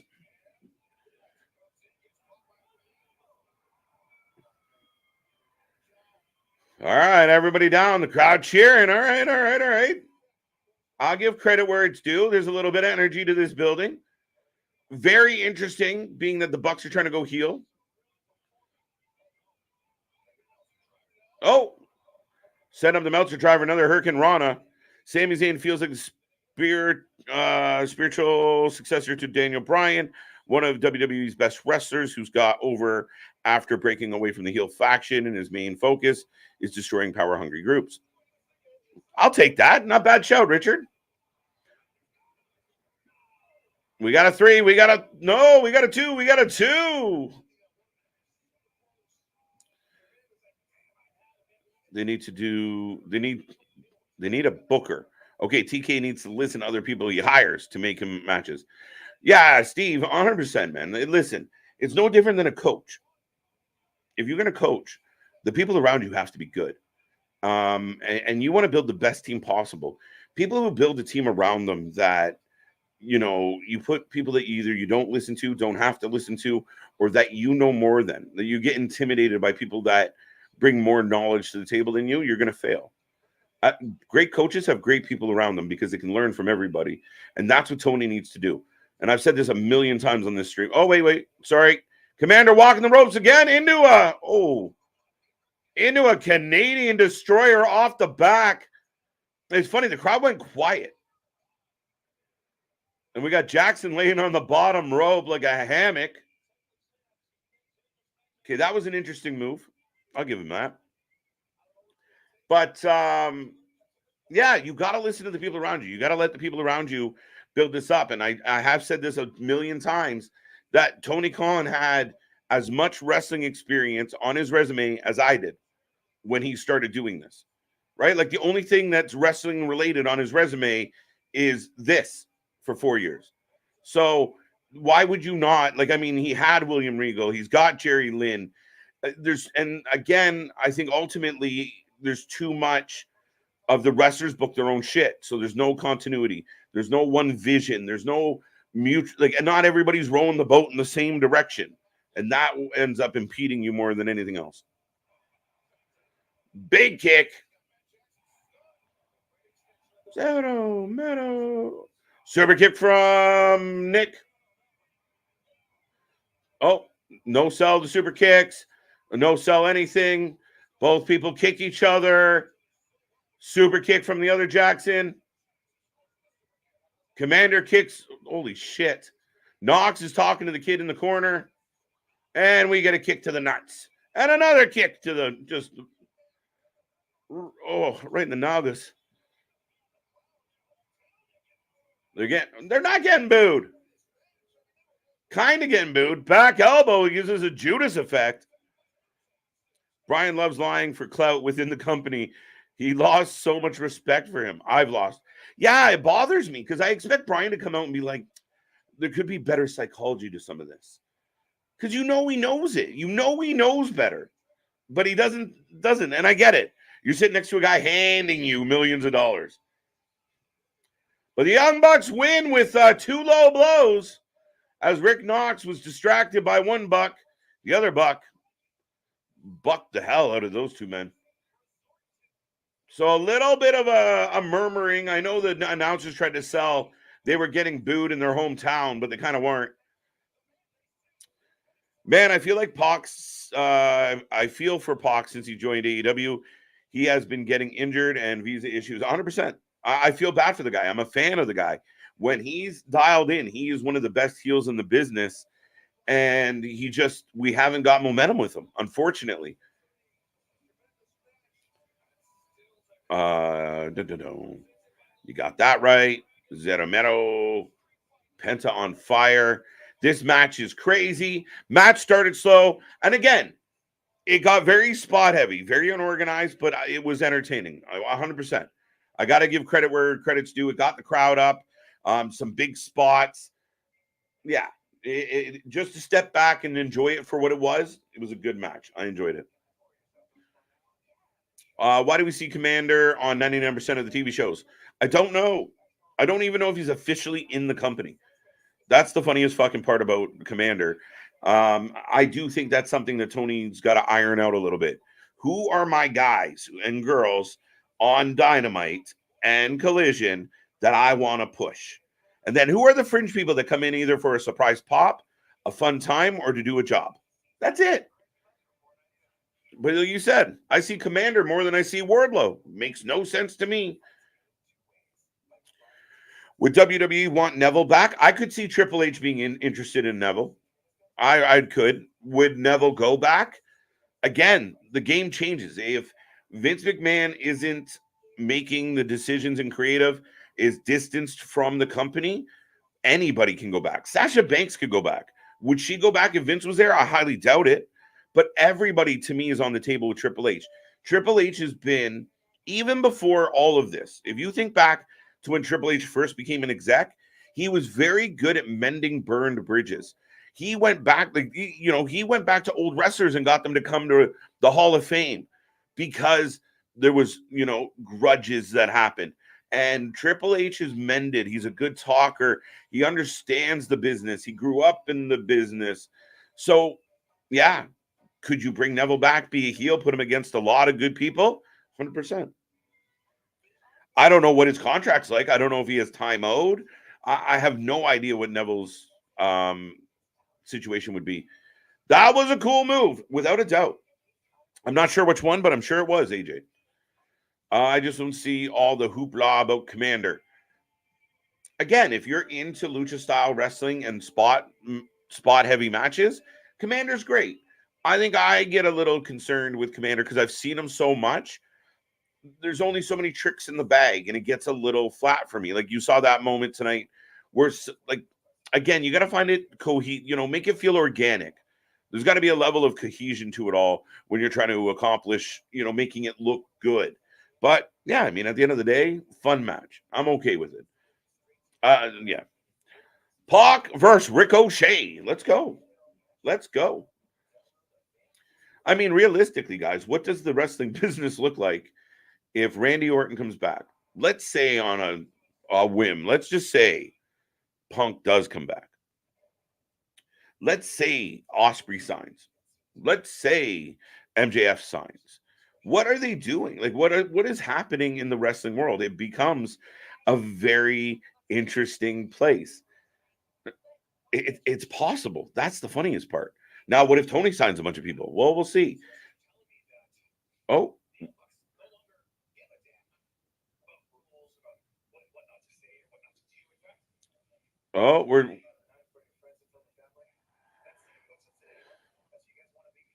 So Kenny's giving the Bucks shit backstage.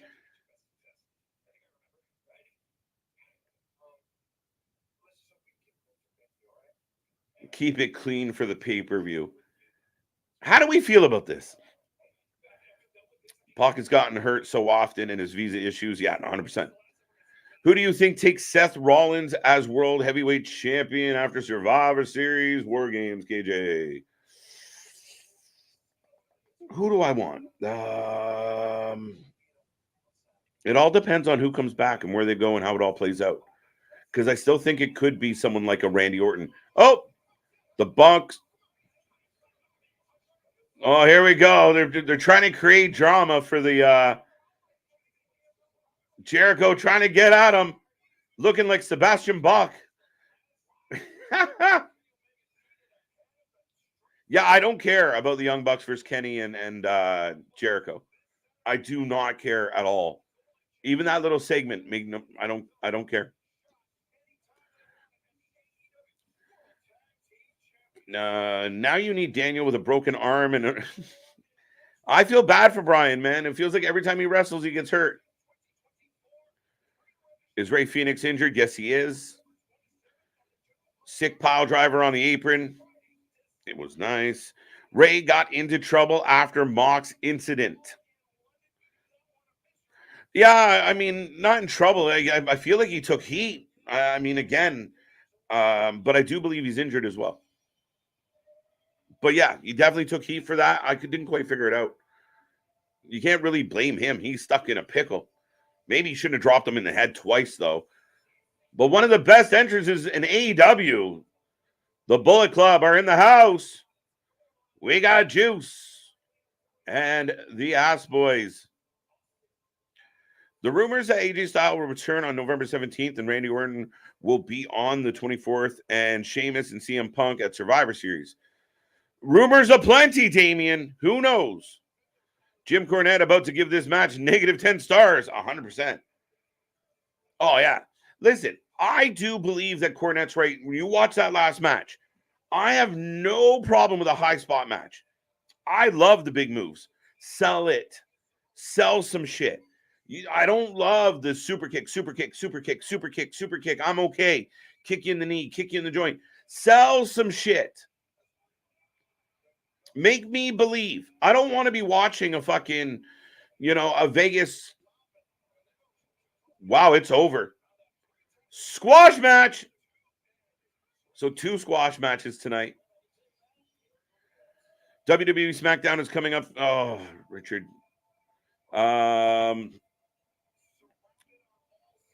But who will join? It will be Big Nick, the Tag Stream Champions, as always, big guy.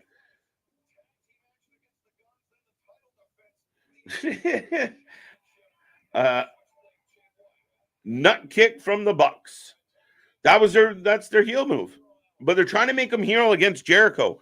And I wish Jericho would wake up and realize the best thing Jericho could do for AEW, if he's going to stay. I know everyone's first response is the best thing Jericho could do for AEW is go away for a while. But if he's going to stay, if Jericho would just be a heel, be an asshole heel that doesn't want to give up his spot, and just feed him baby faces, it would be so much better than him trying to be the fucking babyface. It didn't work with Osprey. It's not going to work here. Nobody gives a shit about the Bucks versus the Golden fucking Jets. Period. And if you do, I'm sorry. I don't see it. But yeah, the Guns are letting MJF and TBD know that they're coming for those titles. Low blow. 3-0. 3-0. I thought I saw. Oh, wow. I'm trailing. RKO to nowhere on Monday. I'm going Monday. We have beardos. Speak for yourself. No, not Mark Miro. The Lucha in red in the last match. We were talking about Penta. As now we're going back to a vignette package for Wardlow. I saw fear in the Devil's eyes. All right. Having the Young Bucks using the low blow is turning heel in the tag team match doesn't make sense. They're already trying to be snippy, but again, they come off just come off bratty. They're grown men. They're in their 30s. They're fathers, and they come off like brats. They're the guys that like scream at you in a parking lot, and then if you step up to them, they call the cops. Oh, we got the masked person. Is Wardlow the masked man? Dun dun dun. Every day. He doesn't give a fuck about Cody breaking his throne. He does what's best for business. Right now, Cody Rhodes is one of the top merch movers, top names, top baby faces in your company. He don't give a shit. It's all about this. And that's always what it's been about for him. The man married the boss's fucking daughter.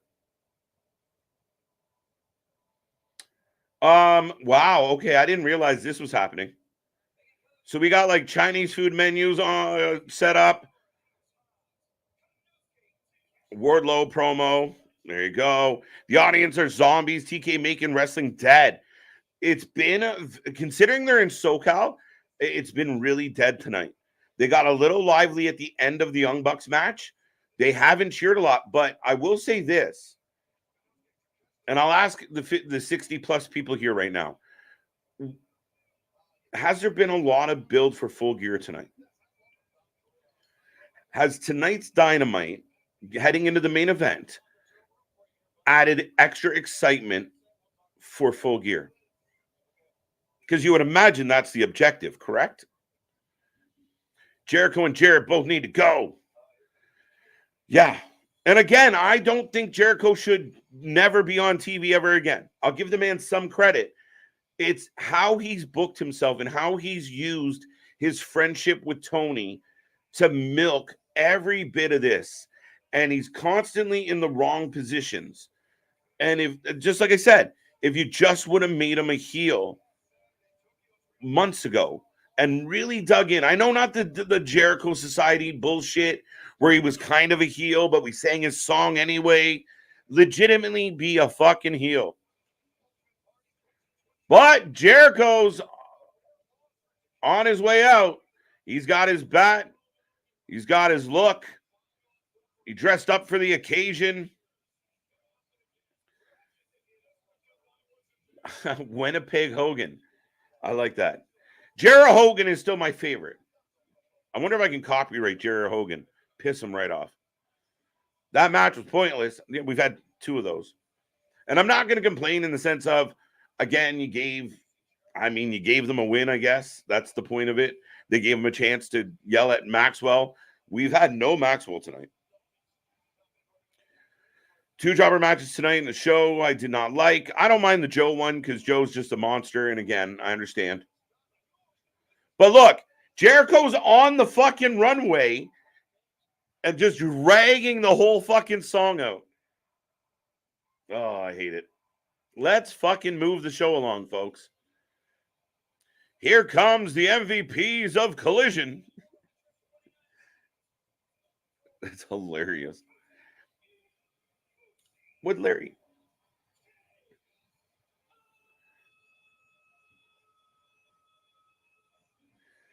The Bucks went Draymond Green.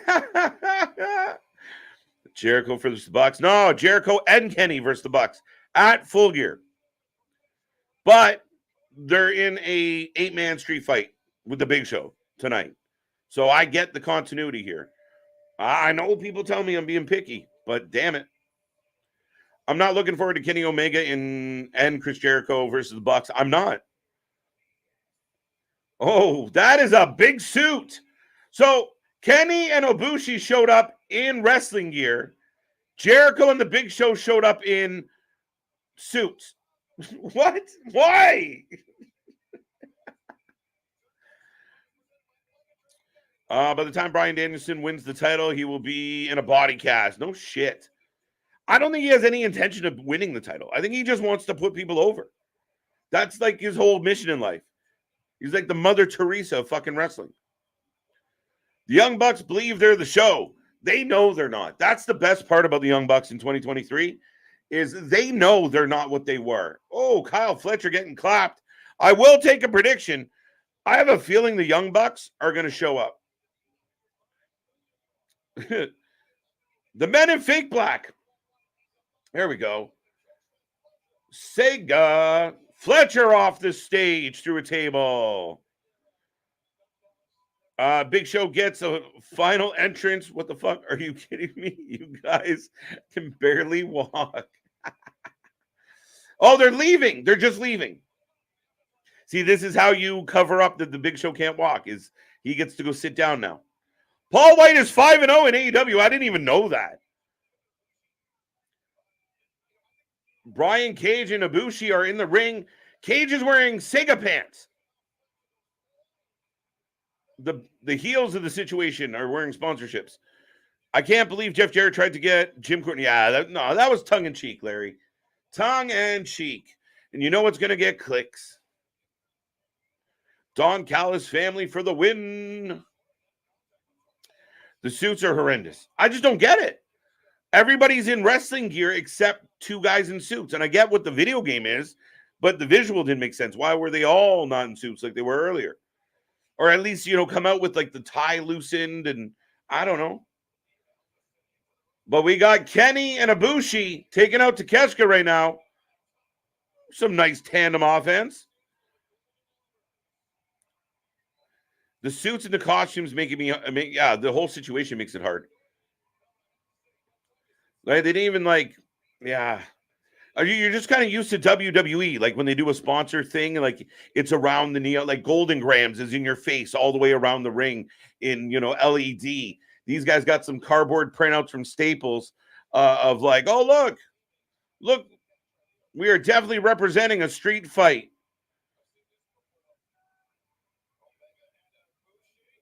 I like suits. I'll put a suit on with the next guy, but damn it. Moonsault on Cage by Ibushi. Jericho just hanging out. Looking like the drunk uncle at a funeral. Lazy booking. That's someone else's business, by the way. And Big Show's got Hobbs out in the parking lot. And Big Show's going to put Hobbs through the windshield of this car or the hood of this car. And I would love for someone to try and convince me that is good for Hobbs' career. Hobbs's. Well, it's the mid-show. Jericho's got, I don't know what the fuck that was. Luna does not like suits. She does not like Nick Aldis. She does not like Cody Rhodes for that reason. Also, Brian Cage just had a baby, Victor Nash. Oh, is that a defense? Oh, we got a barbed wire bat. Takeshita fighting it off. The suspense is killing me. I feel like the heels aren't keeping kayfabe like Brian Cage wearing Sega. If you're a heel, what the fuck do you care about the sponsored cosplay? My thoughts exactly, Chris. And again, people are going to say, what does that matter? They had a good match. Okay, I'm all ears.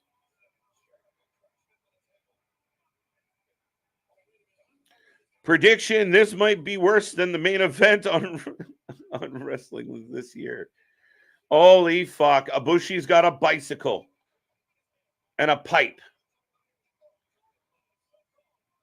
And the softest, shittiest looking strike on not one, but two people. However, Brian Cage blowing him off that bike was amazing. It's true. I agree. I like the song. Oh, shit. Hobbs threw the Big Show off some skids onto the car. Big Show might be dead. It's a drive-by piping. Pause. Good old drive-by piping.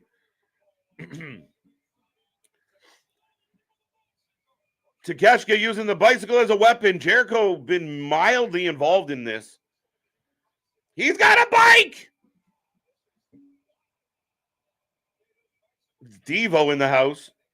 He threw it. All right, okay. What is happening? It's a drive-by piping. Yeah, they're getting medical attention out to the Big Show. That was a crazy spot. Didn't go as nice as you would hope. And yes, listen, I think Hobbs had to kill the Big Show. I was critical 20 minutes ago or 5 minutes ago about the idea that they weren't going to, like, the Big Show was going to go over on Hobbs. But again, here's the question. You bring back the 500-pound Big Show and he gets dusted in a couple seconds. So how does Jericho's team win this now? He dead. I love the man. I hope he's okay. T's and P's. Holy shit. What? Yeah, anybody else watching this shit? All I want to know, as a fan of AEW, which I am, I always have to remind people I am, when people say things like AEW's the real wrestling, and then you just watch what I just watched, help me understand. That shit with the bicycle and those bullshit pipe shots were horrible. Horrible. Not even a little good. Dang, that car spot looked rough. Did it not?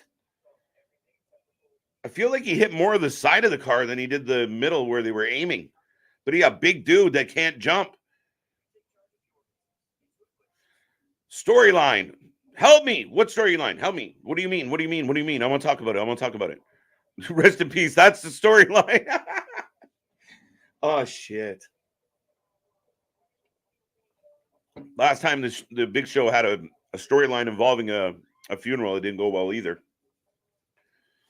Oh, my God. I can't wait until Botchamania does a match with Dusty calling. He's got a bicycle over and over, dude. He's got a bicycle. Let's go. Shout out to Botchamania, by the way. Good shit, King. Listen, man, I got all the respect for you, my guy. And if you think if this is making you happy, that's awesome. I mean, it takes a great deal of vitamins for me to watch this and not realize how fucking horrible it is. But to each their own. I don't love watching, like, the, you know, if Ibushi had figured out how to do that bicycle spot and he came down and drilled him and it was realistic looking and it looked great, do it. But if you can't pull it off without it looking like shit, don't do it. It hurts the match. It hurts the show. And again, when you try and talk to people who aren't wrestling fans and they see this shit, yeah, it's just not good. Brainbuster on the bike. Listen, that whole bike situation was insane. My favorite part was the clothesline, though. Takeshita and Jericho are in the back. Hobbs didn't rejoin the match. He's just still talking shit to the show. Pip. Big Show comes back and wrecks house. Yeah, good luck.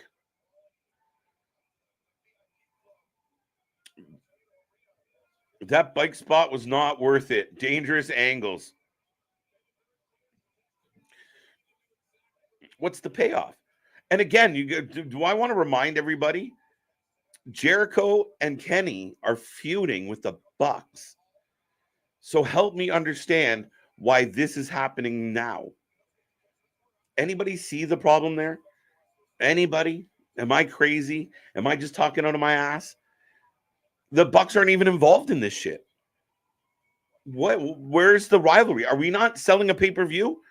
Does this not feel like it's going to be better than the match we're going to get at the pay-per-view? Or at least more fucking noteworthy anyway. I think Jericho's bleeding, and the cameraman zooms in on Jericho telling Takeshita what to do. Tables, ladders, and 10 speeds. Oh my. Was that a show-in? I love it. All right. I'm glad.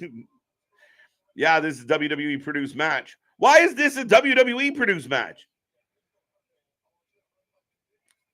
Come on now, Chris. Why drag them into it?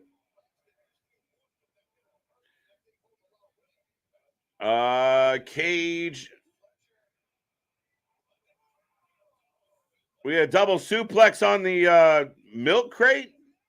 Plastic skid. Whatever the fuck that is. Ibushi just outside the ring walking around like his friend's not being beat up. I got some minor issues for sure. I'm watching Wedding Crashers. You motorboating son of a bitch. Cool way to promote Yakuza game. Is it? Did they?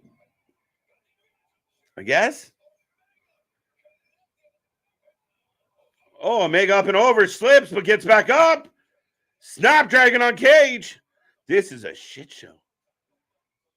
I enjoy the crazy shit. Hey, you're allowed to enjoy the crazy shit, my guy. Don't let me take that away from you. I like the crazy shit too. Like, I mean, we watch a lot of crazy shit. I just want the crazy shit to have some sensibility. I can get behind some crazy shit. Beer bottle on Kyle Fletcher. Shattered on his face. Jericho and Takeshita still in the snack bar. Hobbs still hasn't come back. You think Hobbs would have, I got rid of the big guy, I'm going to go win this match now. Am I wrong? Help me here. The Big Show did what he needed to get Hobbs over. Oh my, yeah, the bare, well, I can't say the bare minimum because he took a huge bump. But, I mean, he was really in the match for 4 minutes. And did it really get Hobbs over yet? Hobbs coming back out to the ring and decimating everybody that's left, that gets Hobbs over. Are we even going to be talking about the Hobbs spot? Oh, Jericho's got the fire extinguisher. And we get a Judas effect. Down goes Takeshita.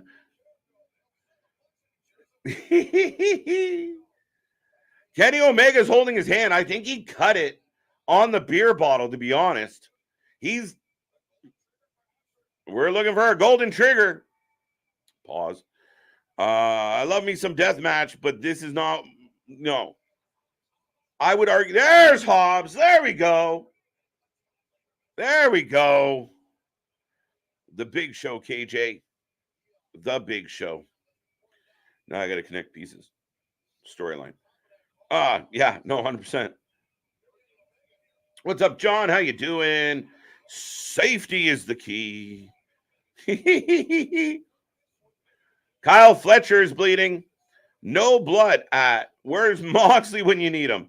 Well, I think Fletcher and Jericho are bleeding for sure now. And Big Show might be dead. Brian Cage superplex to Kenny. Why?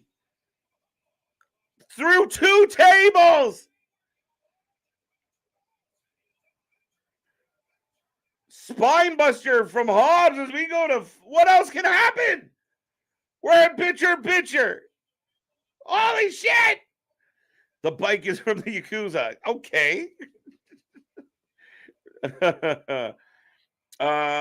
It's a video game match AEW been plugging. No, I got that, and I understand that. But okay. I guess we're okay to kind of just move that bar around, I suppose. I still, this match has been fucking chaos. And I feel like they haven't made, I mean, you got Cage with the Sega pants on, great. You got the stage kind of done up, great. I don't know. Why not do this at Full Gear and make a big deal? Like, we're going to do a Sega match on Full Gear. Is it because of the connection to TNT? Maybe that's why, but still, doesn't one drop in the other, one bucket to the next doesn't really matter, does it? All the podcasters and journalists are trying to hard distance themselves from AEW now. They are losing the smart fan. Meltzer, rumor was our buddy down the hall, driving around the city, he turned on them a little bit because even the smart fans are realizing what they're being fed. Again, like the very blatant, like right now, I got Hobbs and Jericho in picture, and you can almost see them like going like 1, 2, 3, swing. 1, 2, 3, swing. It doesn't look organic. It doesn't look natural. It doesn't look good. This might be the worst street fight I have ever watched. Damien not feeling any of this. It's fucking chaos, guys. Tony Khan is going to win Booker of the Year again this year. Good luck. Based on this match alone. As a love show, I would enjoy it. Not LOL. Not good for television, though. As a love show, I would enjoy it. All right, Keyshawn, I'll take your word for that one. This match is getting scary, close to Texas Chainsaw Massacre match, which was the worst AEW match of all time, but the talent in the ring can salvage it. I think that's the major difference between this and the Leatherface match is the talent. That match was a shit show from start to finish. But Hobbs is all over Jericho now. And again, I think Jericho and Kenny need to win this, and you're not doing any help to anyone else on the other side. And again, not really building to Full Gear. You're selling me on a Sega game, but you didn't sell me on your pay-per-view. I'm confused. I have every right to be confused. I am high, and I do not understand what you were trying to tell me. I am just chilling. Watching AEW is something different than we getting. It's definitely different, and I'm enjoying the carnage.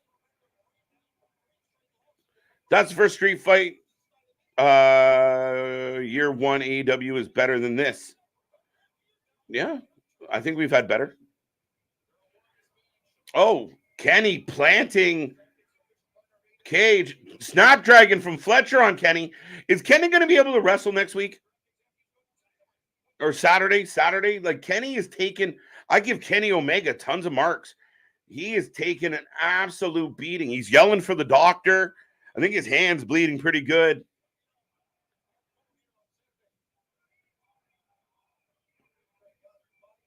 I want to. So now they have a Chinese food menu set up on some chairs. And again, Ibushi going for the lift. Fletcher bopping his way out. Oh, no. Oh, no.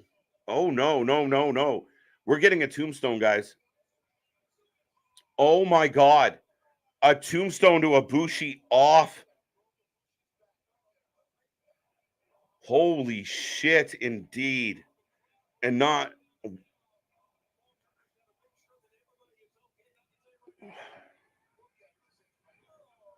I really, really hope. That is a crazy spot.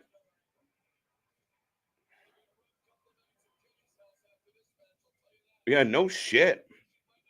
He didn't even get a chance to do a drive-by piping. No drive-by piping. And here it is. Judas effect. Now, poor Hobbs is going to go under. Breaking my heart here, folks. I'll give it to Shawn Michaels. NXT has been the best weekly show. I think I'm almost convinced. Here we go with the duct tape again as Hobbs lets these two men tape him to the ropes. I think it's easier to explain to my friends that Stadium Stampede on Fight Forever is still a wrestling game. So they got Hobbs duct taped, and again, just when you thought Jericho was going to let the kid go over, Jera Hogan says, not today. So what's the lasting visual we get of Hobbs? Hobbs standing over the Big Show who he just annihilated, or Hobbs having his mouth taped shut? And fair question, I think. Holy shit, holy shit.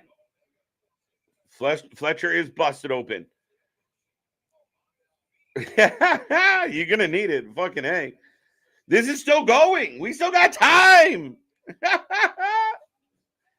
Now they're just picking on Hobbs. Chair, menu, chair. Another bottle. Hobbs, Kenny, Cage, Kyle, and Takeshita getting massive pushes. They're looking great in this match. Oh, King, my guy. A horrible looking pump handle slam. I don't know if I can agree with you, King. I'm struggling. Trying to be nice, but I don't think it can. Kenny has some plunder. Kenny's been great in this match. He's taken an absolute fucking beating. Oh, was that the bat? I think he got hit with the bat. Poison Rana. Maybe if I get some tequila. Yeah, I got that one. Yep. AEW do have the best young talent that can be future AEW and WWE champions. Juan, I'd love to take that debate. I mean, I believe that NXT might have stockpiled some really good future champions.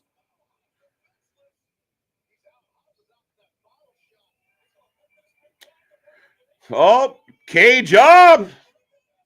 Cage down. And Hobbs just tied to the ring like an asshole.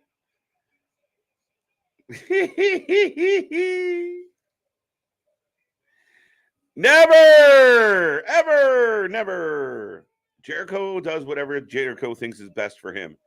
And whoever he can take the heat from, he will.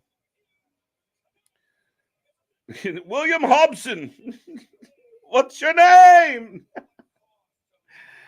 This match is on LSD. This match is just weird. Dude. Hit record now. This one's going to be a fun one. Let's see what Jimmy has to say about that.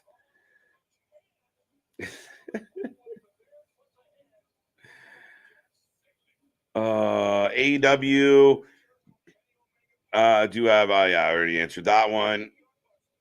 Jordan Smith is happy. Ibushi is thinking I didn't sign up for this. Yeah, fucking hell.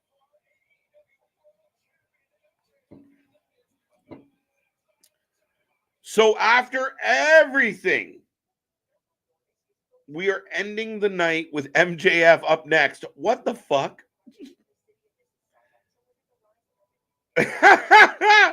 Oh my God.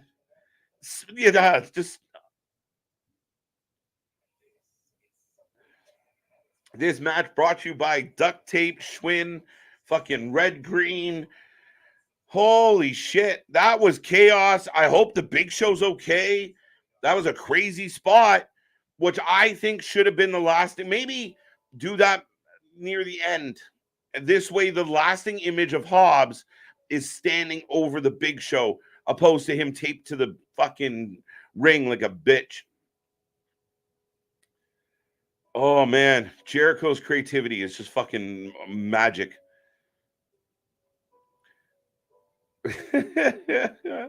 Great show tonight. That main event reminds me of ECW. Wow, then you, Jordan, my guy. We need to watch some ECW together, dude. That doesn't remind me. No. In some regards, because there was weapons and people got hit with shit, but that was a mess. Yeah, we were on commercial. Just so you know, all that chaos was not the end of the show. All of that chaos was not the end of the show. I am shocked. Jericho is crushing Young talent, crushing them all. Why did it end so early? Because we have a segment. This was booked this way. We are getting MJF coming out to talk about what happened to the Acclaim last week after that carnage. Okay. ECW is gone, and the closest thing we can get with talents like that, 100%. Yeah, I mean, I get what you're trying to say, but I mean, I think I watch enough wrestling in the sense of there are people out there doing matches like that consistently, but it makes sense, and they build it, and there's good wrestling in between the stupid spots. I liked parts of that match. It was fucking insane overall. But again, it's like, what if Kenny can't wrestle on Saturday now? Now, I know we're not going to be all that heartbroken that Kenny's not going to fight the Young Bucks at Full Gear. But what if? What if you just took out Kenny going into Full Gear? And I use Kenny as the example. Jericho didn't take nearly as many bumps as Kenny. As I'm back from commercial, they're letting us know that Dak's going to take on Roosh. Soraya getting back in the ring with Ruby, taking on Hikaru Shida and Chris Statlander on Friday. Again, I don't understand why that's happening. Why would it not be like, could you not do like the two champions and the two challengers and maybe the third challenger's outside running amok? Yeah, we still got time. The scarf will be here. Jay White wasn't on this show, but he will be on Rampage. Why not? The number one contender. Let's put him on Rampage. Tony Storm, the night before Full Gear, is going to take on Emi Sakura. Because why not? What happened to the Big Show? I took a leak and he was gone. The Big Show got scoop slam onto a car, kind of. Bounced off a car. He's a big man. It was a scary spot. I hope he's okay. I truly hope he's okay. I'm not being tongue-in-cheek. I hope he's okay. The man was barely moving prior to that. Street Fight gets a -1. Again, this is going to be a cause for mixed reviews, right? And I understand some people love it. Some people hate it. I watch companies like GCW do death matches all the time, and I love those death matches. I just didn't understand what the fuck that match was doing on this show this week right now. I don't get it. And maybe I'm just old man screaming at fucking in the sky, but what the fuck was that match right now this week heading into Full Gear? What did it help? What did it build? What did it lead to? You're days away from a major pay-per-view. What did that bring to the fucking table other than chaos?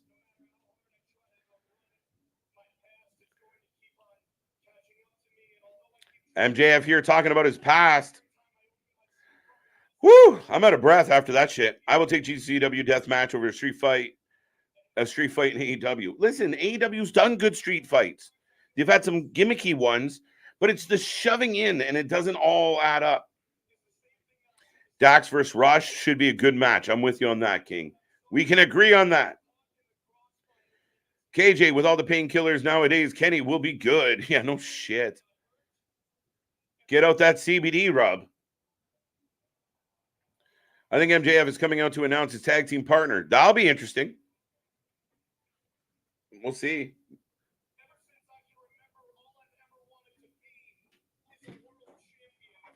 All I ever wanted. Collision card looking solid. Not bad, not bad. Again, Collision should be straight up the pre-show for the pre-show of the show. I hope the car is not okay. The windshield broke. I don't know if the engine's ever going to start again. That match was overkill. Yeah.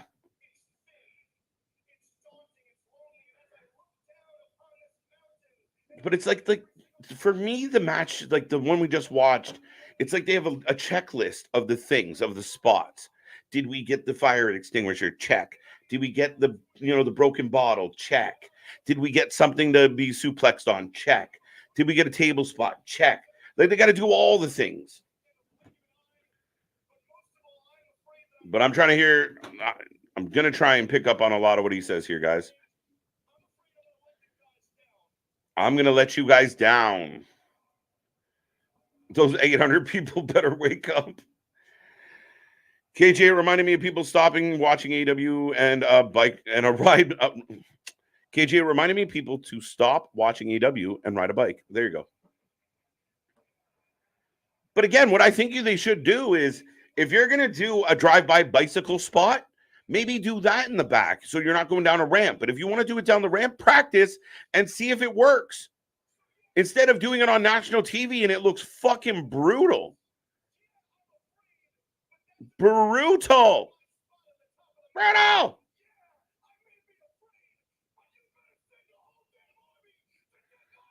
So MJF without his belt still cutting a mean promo. I really wish Homeboy would have got his belt back.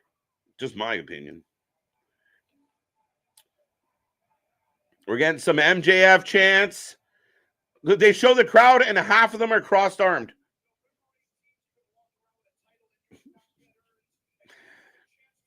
$80. Yeah, it works. 100%. That's what he should be. I wish they would turn that up to 12. Just let him go back to being the guy that was cursing at his boss and telling everyone to go fuck themselves. Why not? AEW has too many Texas death matches and street fights. Well, here's the thing. You got that carnage, and in 3 days, we're going to get a Texas death match. Chair, that is an issue. I'm better than you, and you know it. Oh, yeah. I cannot take anything away from MJF. I completely get it. Cannot take anything away from him. I'm going to find out who you are. There's going to be hell to pay. Easy, Vince. Uh-oh. We got company.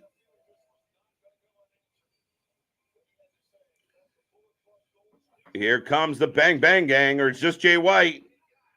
Jay White is here. Why was this not earlier in the show? Does this not seem a little anticlimactic? Noah claimed a full gear, unless Caster is the guest partner, or maybe it's Billy Gunn.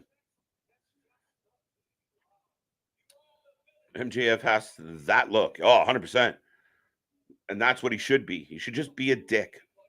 Pause. I don't like babyface MJF. I don't like soft MJF. I don't like MJF being bullied by people. I don't like MJF being picked on. MJF, like you just said it, MJF is the bully. MJF is the jerk.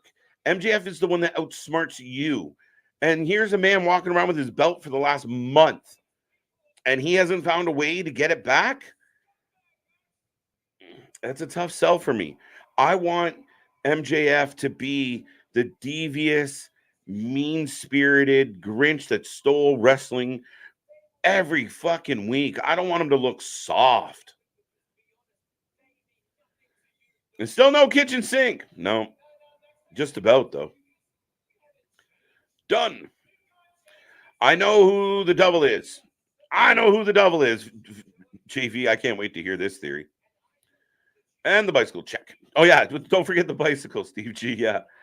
The MJF Mania running wild.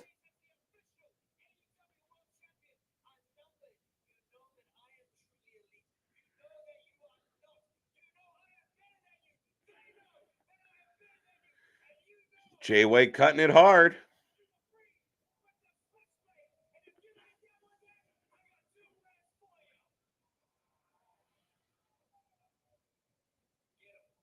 Get him. Get him. See there again. Get him. Get him. Come back to that. Right now, MJF is fighting off the Bullet Club Gold. Doing well. What's up, Mr. Marcos? Do you know who the man in the mask is? Devil, Dolph Ziggler, Mustafa Ali, or CM Punk? It could be, but the only way that is possible is if they're stretching this out past Full Gear. And I don't know if they are stretching out the Masked Man past Full Gear. But maybe. If the story continues, then I would be more inclined to think it might be a WWE or former WWE talent.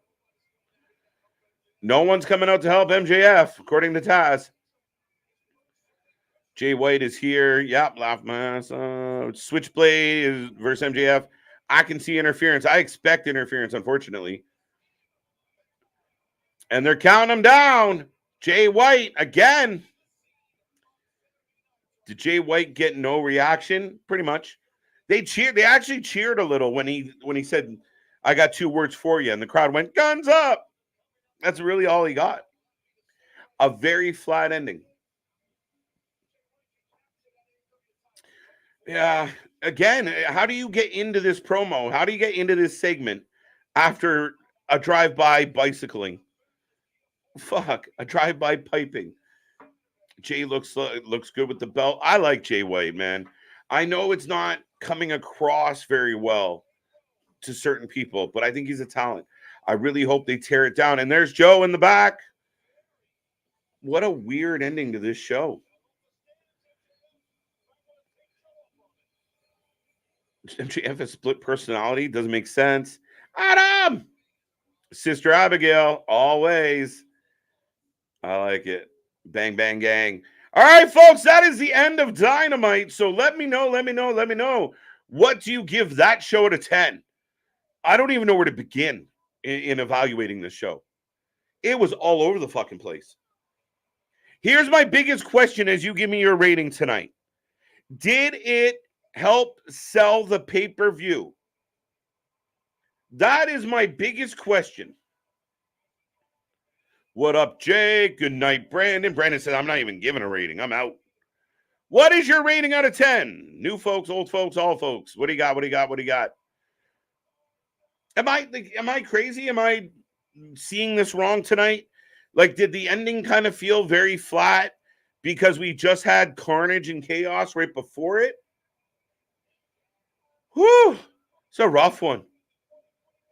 Right? The Young Bucks have a match with the Lucha Bros. They weren't even, I thought maybe they would help in the Don Callis win the street fight. Then it would build the rivalry. Like, okay, fine.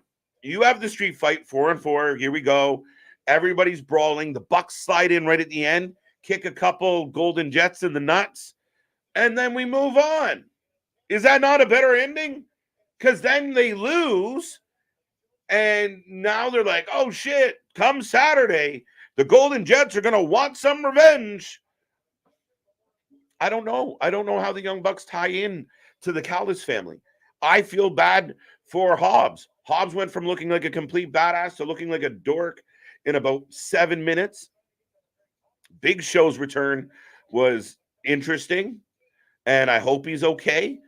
If they can remove that car from his ass by the end of the week, that'd be great.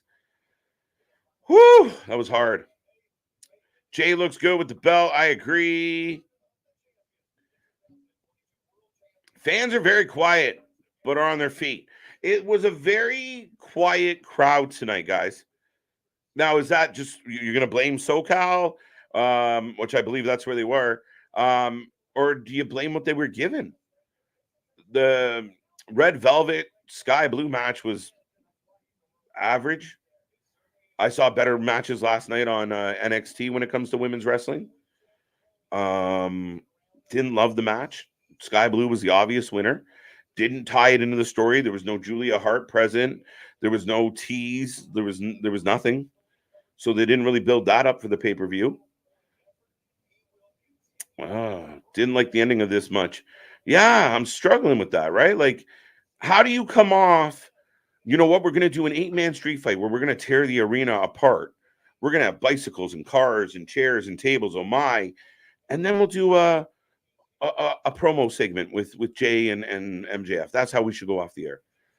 Which you're right. Maybe you should have gone off the air with that, but then why the match? Yeah, that's an issue. King loved it. 8 out of 10. Thought it was fire. Fair enough. 6 out of 10. Yep. KJ, who was the first man that always stood by MJF? Wardlow. I thought that. I mean, again, people are going to point out that that's not his body type in the mask, but it would be cool. I mean, again, I wouldn't put the actual person in the mask until reveal. 4.8, 5 out of 10, 5 out of 10, 7 out of 10. I give that show a 10 speed out of 10. I like it.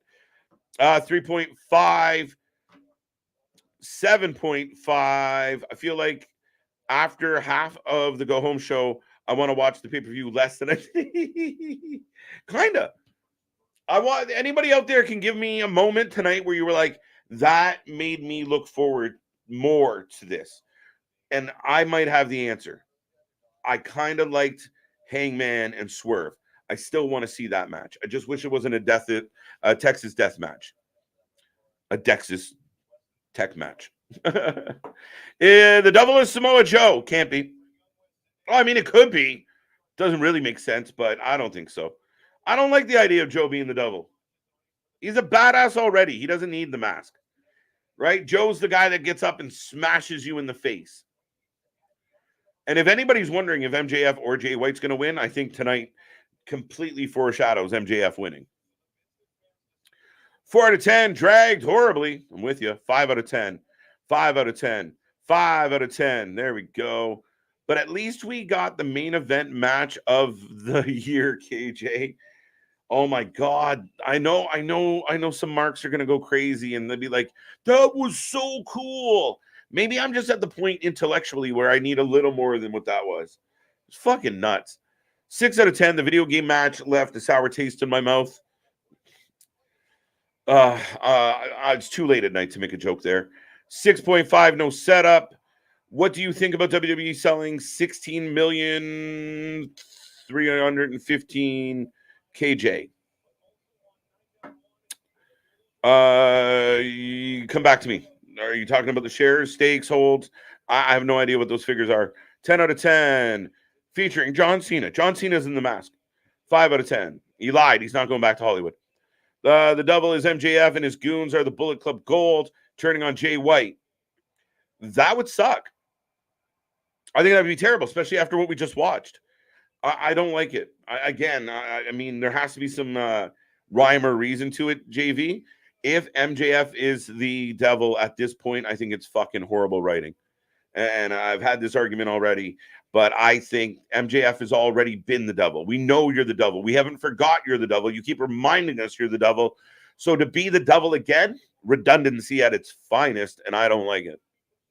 5 out of 10. The show most definitely didn't help sell the pay-per-view. I agree. 6 out of 10. Fair enough. Wardlow should have come out to help MJF. Somebody should have. I guess he's got no friends. He's got no friends. That's what's going to make Adam Cole stabbing him in the back so deep. Big Show shouldn't have been in that match, 100%. You could have done that Big Show spot with anybody. You go get one of the fucking Iron fucking Savages. You go get Satnam Singh. There's fucking people on your roster that you could have done that to. That you didn't have to bring in the Big Show to do that to. Yeah, saw it. The BTLC match, next pay-per-view. Anyone check on the car? The car's fucked. And it is wedged square in the large ass of a gentleman. 5 out of 10. Wrong. Sean Spears is the only man who always stood. JV, I like that. Almost forgot about Mr. 10. We have all but forgotten about Sean Spears. Sean Spears is a guy I could see ending up back in WWE, to be honest. I think Trips liked him way better than... And again, Sean Spears struggled. I mean, good old Canadian, but struggled to get over. Struggled to find, kind of some, a really good spot for himself.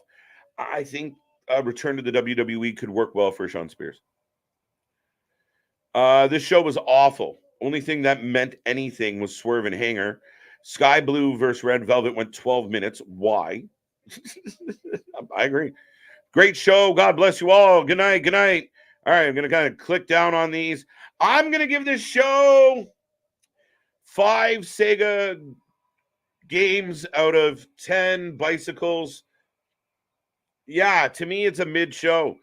I think, Steve, it's hard to read the sarcasm sometimes, my guy. So I'm just people make jokes and quotes and We're just in rapid fire mode, especially when I'm here all on my own. 6 out of 10 AEW show tonight. Thank you, John. Rest in peace, Big Show in the car. Fuck. 6.3. Here's my honest criticism, and you've heard it all. It just has to make sense. What if the guy in the mask is Tony Khan? One! I hope it's Tony Khan. My 2 votes are CM Punk or Tony Khan, just for reaction basis. It'd just be fucking hilarious. And the IWC would explode. Survivor Series War Games tickets. Oh, okay. I have no idea what. Now I got to go back. Impact card looks like it's going to be better than Dynamite. Listen, tomorrow night we are here. Luna Havoc will be here with Anthony, and they are going to dive into Impact as always on a Thursday. Sunny Kiss is taking on Trinity Fatu. And the big main event of the night is going to be Will Ospreay and Josh Alexander. Those who have seen it say it's phenomenal, and we're looking forward to it. We are going to be here watching it live, and then we're going to take a little pause, and myself and Big Nick will be here at 11 p.m. for a completely stacked Wrestling Revolver show. If anybody didn't know, Ronda Rousey's coming back to wrestling, and she's hanging out with Marina Shafir, and we're going to see what that looks like, as well as a whole bunch of other matches booked for that night. Go look it up. Wrestling Revolver, Unreal. It's going to be a fun stream. We're going to be here to the wee hours of the morning, and then we're back at it on Friday for a doubleheader of Collision and SmackDown. That's right, folks. Collision and SmackDown are both on tomorrow, Friday night. Rampage is still going to be a thing. I almost don't know why. And then we're here for Full Gear. Sunday, I can't promise you guys anything on Sunday yet. Actually, I'll double check. I'll let you know. I think Luna and Anthony are definitely going live. I don't know how I feel about it. This didn't feel like a go home. It felt like a show a month out of a pay-per-view, as none of the matches felt like they were hyped up outside of the versus Jay White. Yeah, I mean, again, I'll give credit for Swerve and Paige. They definitely helped, but KJ, how do I watch Wrestling Revolver? The show is on Fight. Or you can try the other means through Google. Tony Storm was great tonight. I like Tony Storm. I haven't got fed up with her yet. Praying for the Big Show. Eric Tate, you should be praying for the Big Show. That looked like, you talk about the man with hip damage, and that scoop slam, it just didn't have the distance. And part of the reason why I think it didn't go quite the way they wanted it to, did they give us a single replay of that spot? I'm curious. I don't believe they gave us a replay of that spot, and I believe because it looked fucking awful. I like to see Sky Blue. Yeah, I'm with you. I wish Sheeta had time to sell her and Tony's match more. Yeah, Sheeta, not really, but they'll be on Collision. Tony won't be. How do you highlight the contender, but you don't highlight the champion on the same show? It's a rough take for me. It's all little flaws, guys. And it's not, I hate AEW. It's do better. There is better possibilities. And again, you want to do a Sega Street Fight? Do it. But 3 days, what if Kenny can't go on? I said it. What if Jericho can't go? And again, you might not care if they can't wrestle this weekend, but it's your pay-per-view. You want your marquee guys there. And you're putting them through this? And they're going to show up on what? And be perfectly fine? And again, I'm okay with the street fight. Just have the Young Bucks show up and let Jericho go under for once.